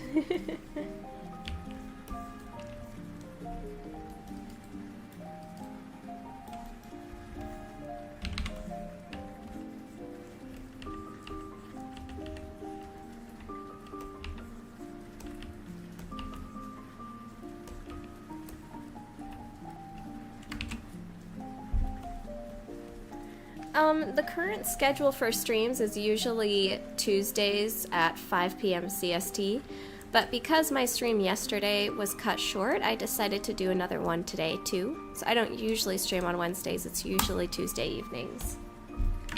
But who knows, if this starts becoming a good thing to do regularly, I might stream even more often. I just opened my own stream. Whoops. Sorry, you heard me twice there.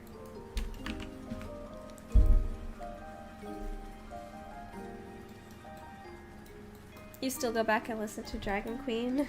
That's nice. That's nice. It's definitely a little embarrassing for me these days because I wrote it when I was in high school.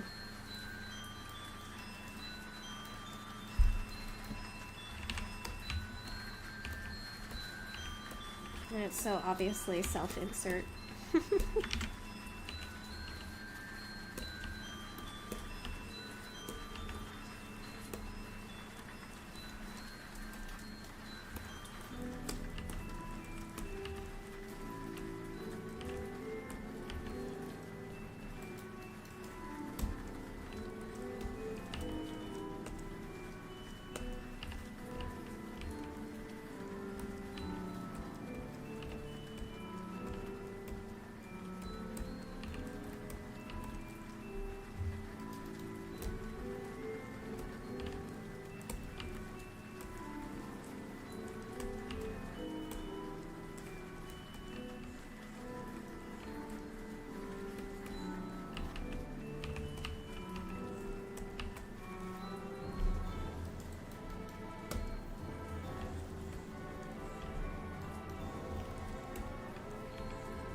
Dragon Queen inspired you to want to be a children's book author. That's so nice.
can't wait till the next Ina chapter.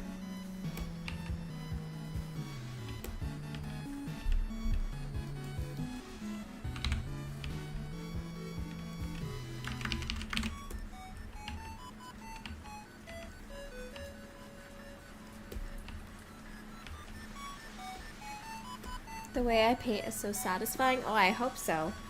If I'm gonna make it as a painting streamer, it better be satisfying to watch. So thank you, I'm glad to hear that.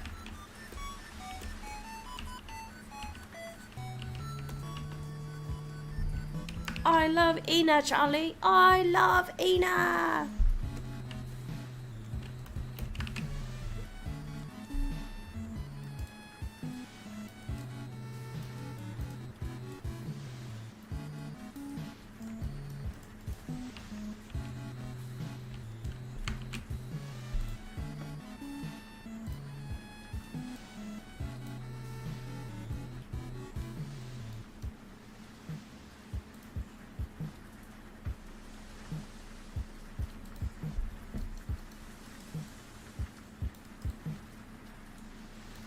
Alright, the hands are coming along.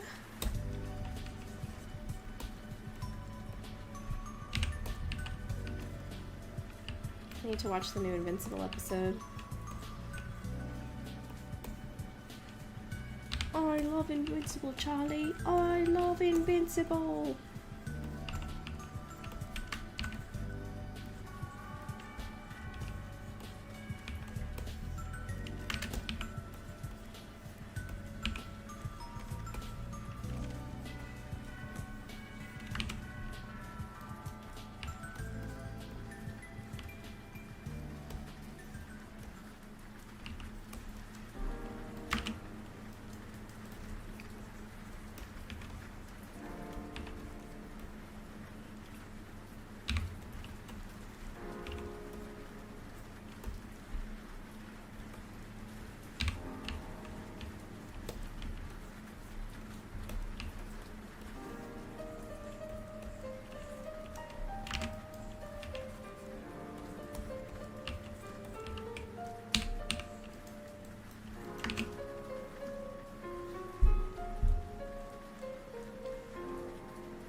I've seen that Japanese lady who reviews Smiling Friends episodes. That is so fun.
How come the dragon people on your 50s planet don't wear shoes? Because it's hard to put shoes on giant clawed dragon legs. That's why. Maybe I'll design those shoes at some point, I don't know.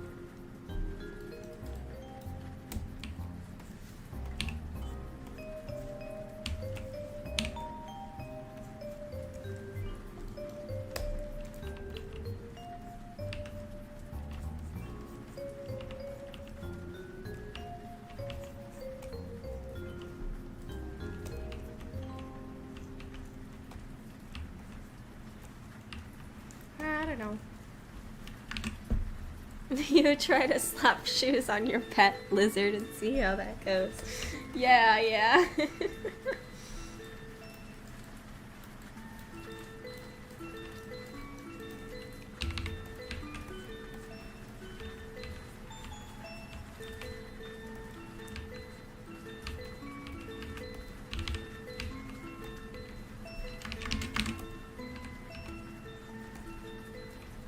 in case there are people new to the stream that don't know what's up.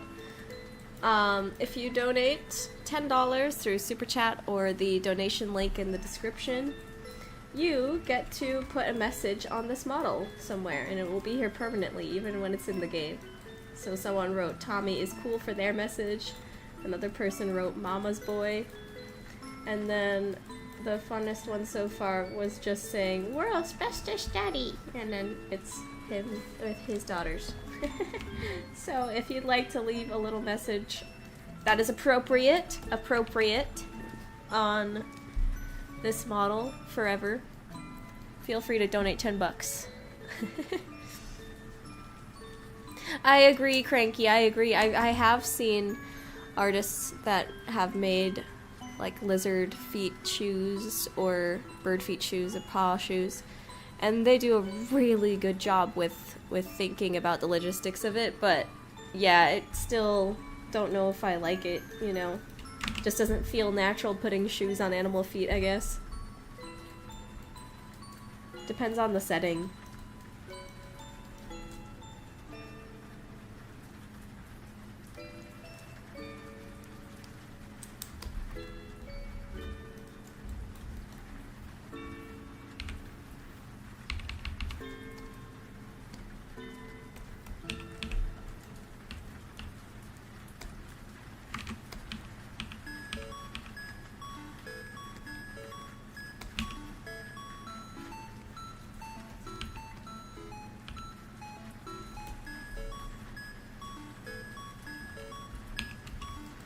Do you do that for every stream or just Judith's dad? I just started doing it now as a fun thing. This is my first time doing it, but I might do it other streams too.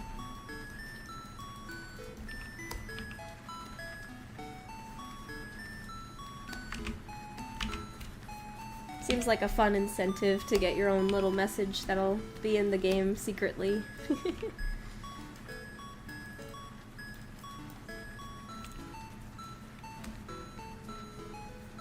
As long as it's appropriate. I have to add that disclaimer every time.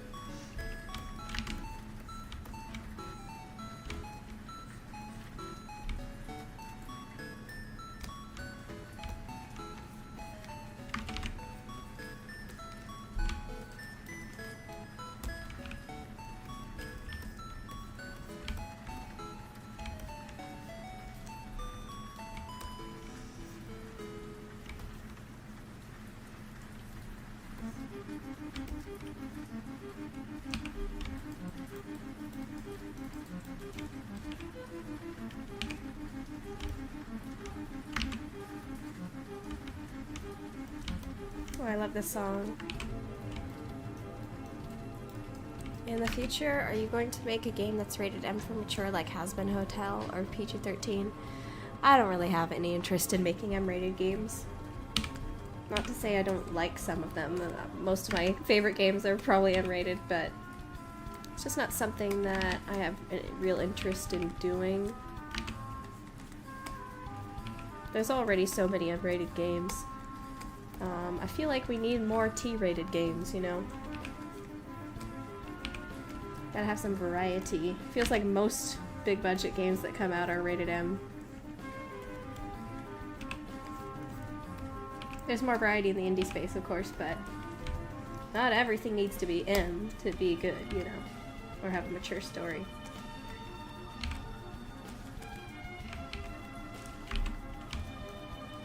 I want to make something that's accessible, you know.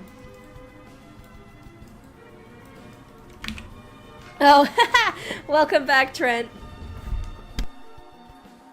Yes, I'm on the grind. I usually work until 8 or 9. At least nowadays. I used to get up at 12. I used to have a pretty bad sleep schedule, but thankfully, recently, I've finally gotten back on track and I go to sleep at midnight and get up at like 8 or 9 and start working at 12, so I have a good 8-hour workday at least. Though I usually work maybe 9 hours a day. It depends. But been trying to have a good, healthy sleep schedule, and I'm finally getting back on that. Yay! And yes, welcome back, Trent, to the chat. For those who were not here last time, Trent is working on the game. Please check out his channel to see some cool music and some cool music videos too.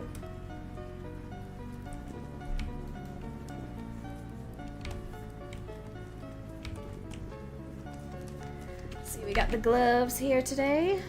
Working on the gloves. This is how Judith's dad is looking so far. He's got that nice trench coat. Still working on the mustache. That is not done. His face is not done. But this is what we've gotten done today. I'm just about finished today. I'm gonna finish up this glove and then I will end stream. And get some food.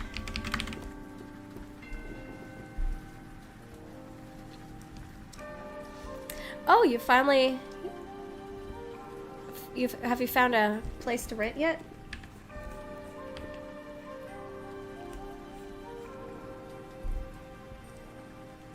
Oh, you're closing in. I see, I see.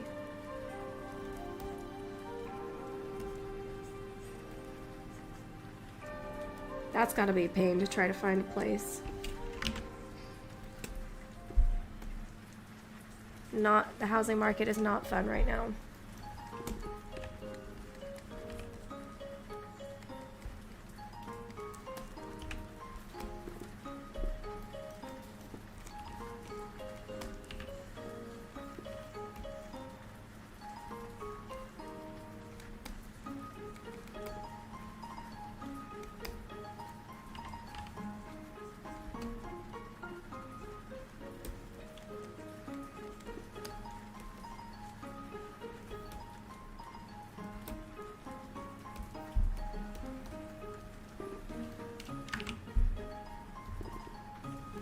Oh yeah, I love this song. Snowden Town.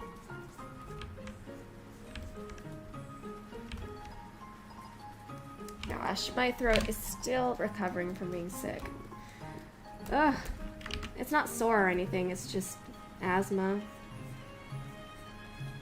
Gross stuff. I just been muting my mic to cough. So annoying.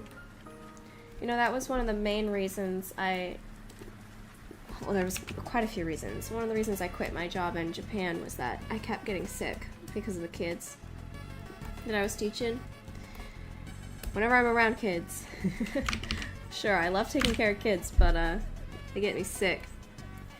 So almost every month I was getting sick. And then I had to, you know, take off sick days, obviously. But whenever I took off sick days, that meant I was not getting paid, for one thing. And then for another thing, I had to pay like $40 to get a doctor's note. Every time I got sick, I had to pay $40 and then not get paid for like 3 days.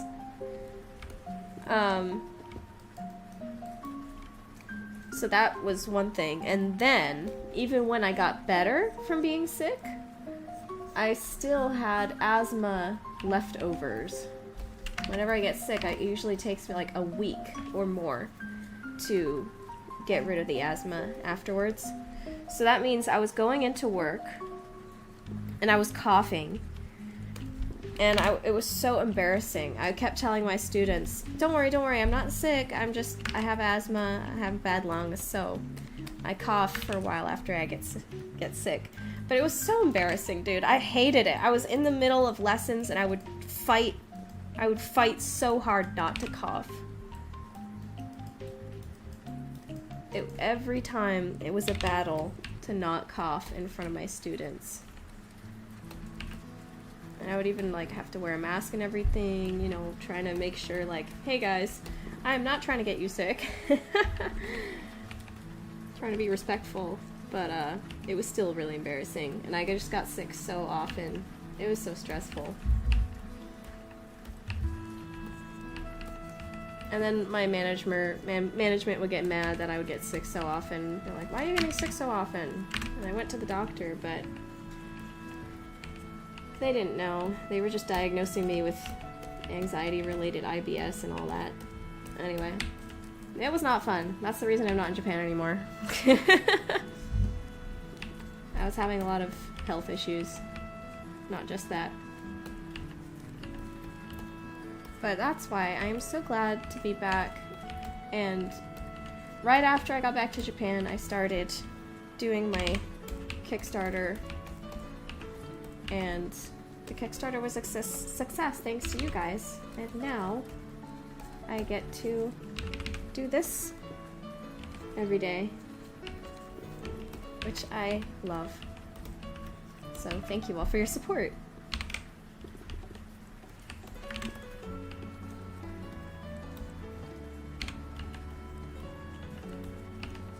Okay, I think this glove is just about done.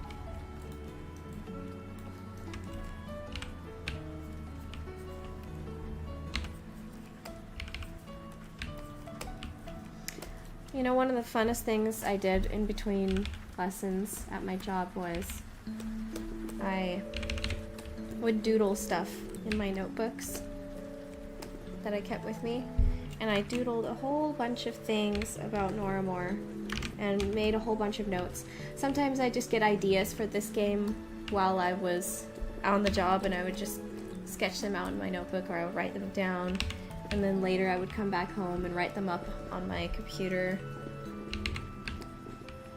I came up with the doodles initial designs for several characters while I was working. Like Noramore, Lady Noramore's redesign I came up with while I was at lunch at work in Japan. Another $85 fuel tank fill up? Dang, Trent! That is not fun. Gas is not... gas is expensive right now.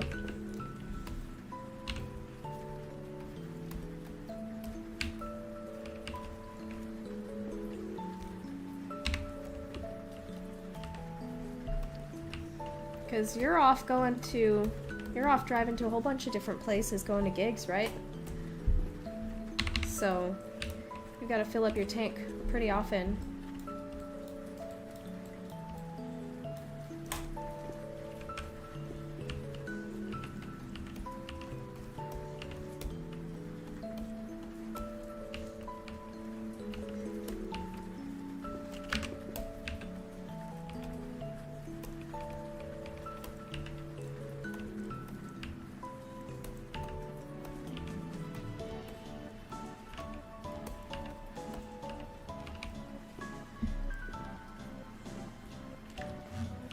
All right.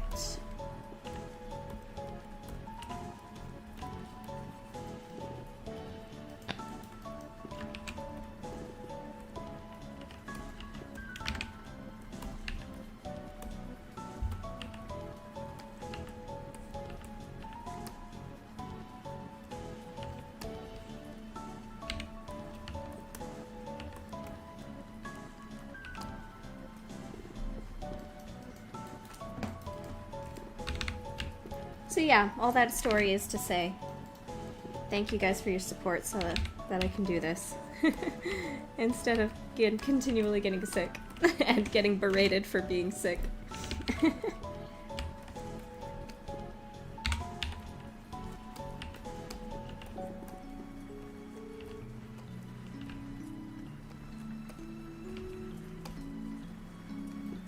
And my other health issues have also gotten a lot better since I came back.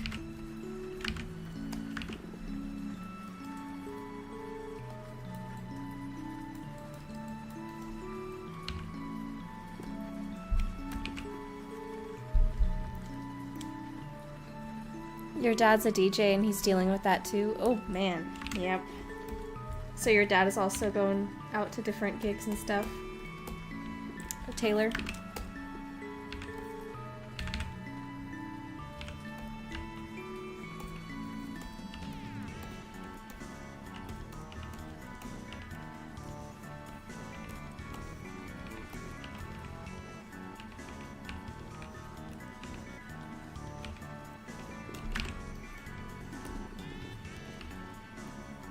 First convention you went to, you got the worst case of strep throat you ever had.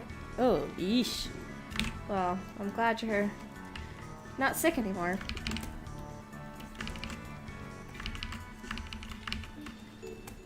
Okay, I think that's gonna be it for tonight. We got the gloves pretty much done here.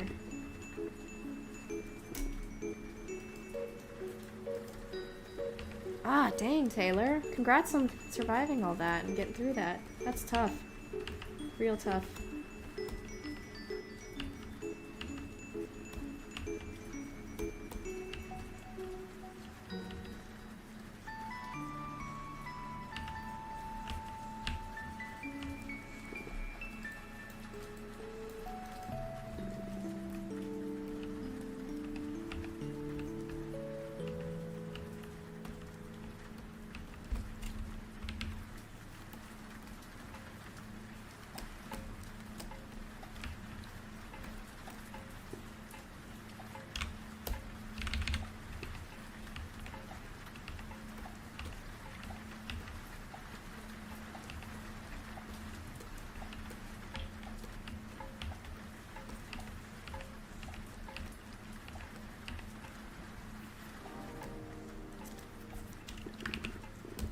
It really does suck.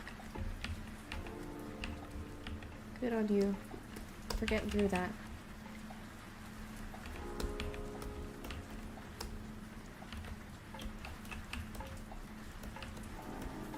All right.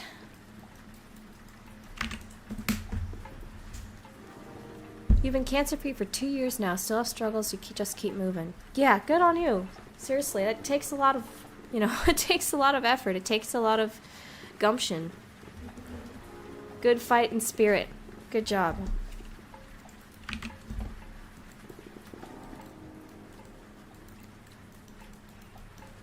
All right. This is what we did today. I just turbo focused on the coat, basically. 3 hours of painting. Don't look at the back. That's not done yet. Alright, this is what we got done today. Not as much as I would have liked, but still some great progress. Next time, we'll work on the pants, the pockets, more on the hat, the face, maybe the hair. Still got the horn to do. The pockets are not done, no. And I still have the stripes and some other stuff. Still got to do the shirt below here. But it was a good stream. I had fun talking with you guys and got a lot done. So thank you all so much for joining me today. And I will see you next time. I'll see what other stuff I can, what other fun stuff we can do next time. Goodbye and God bless.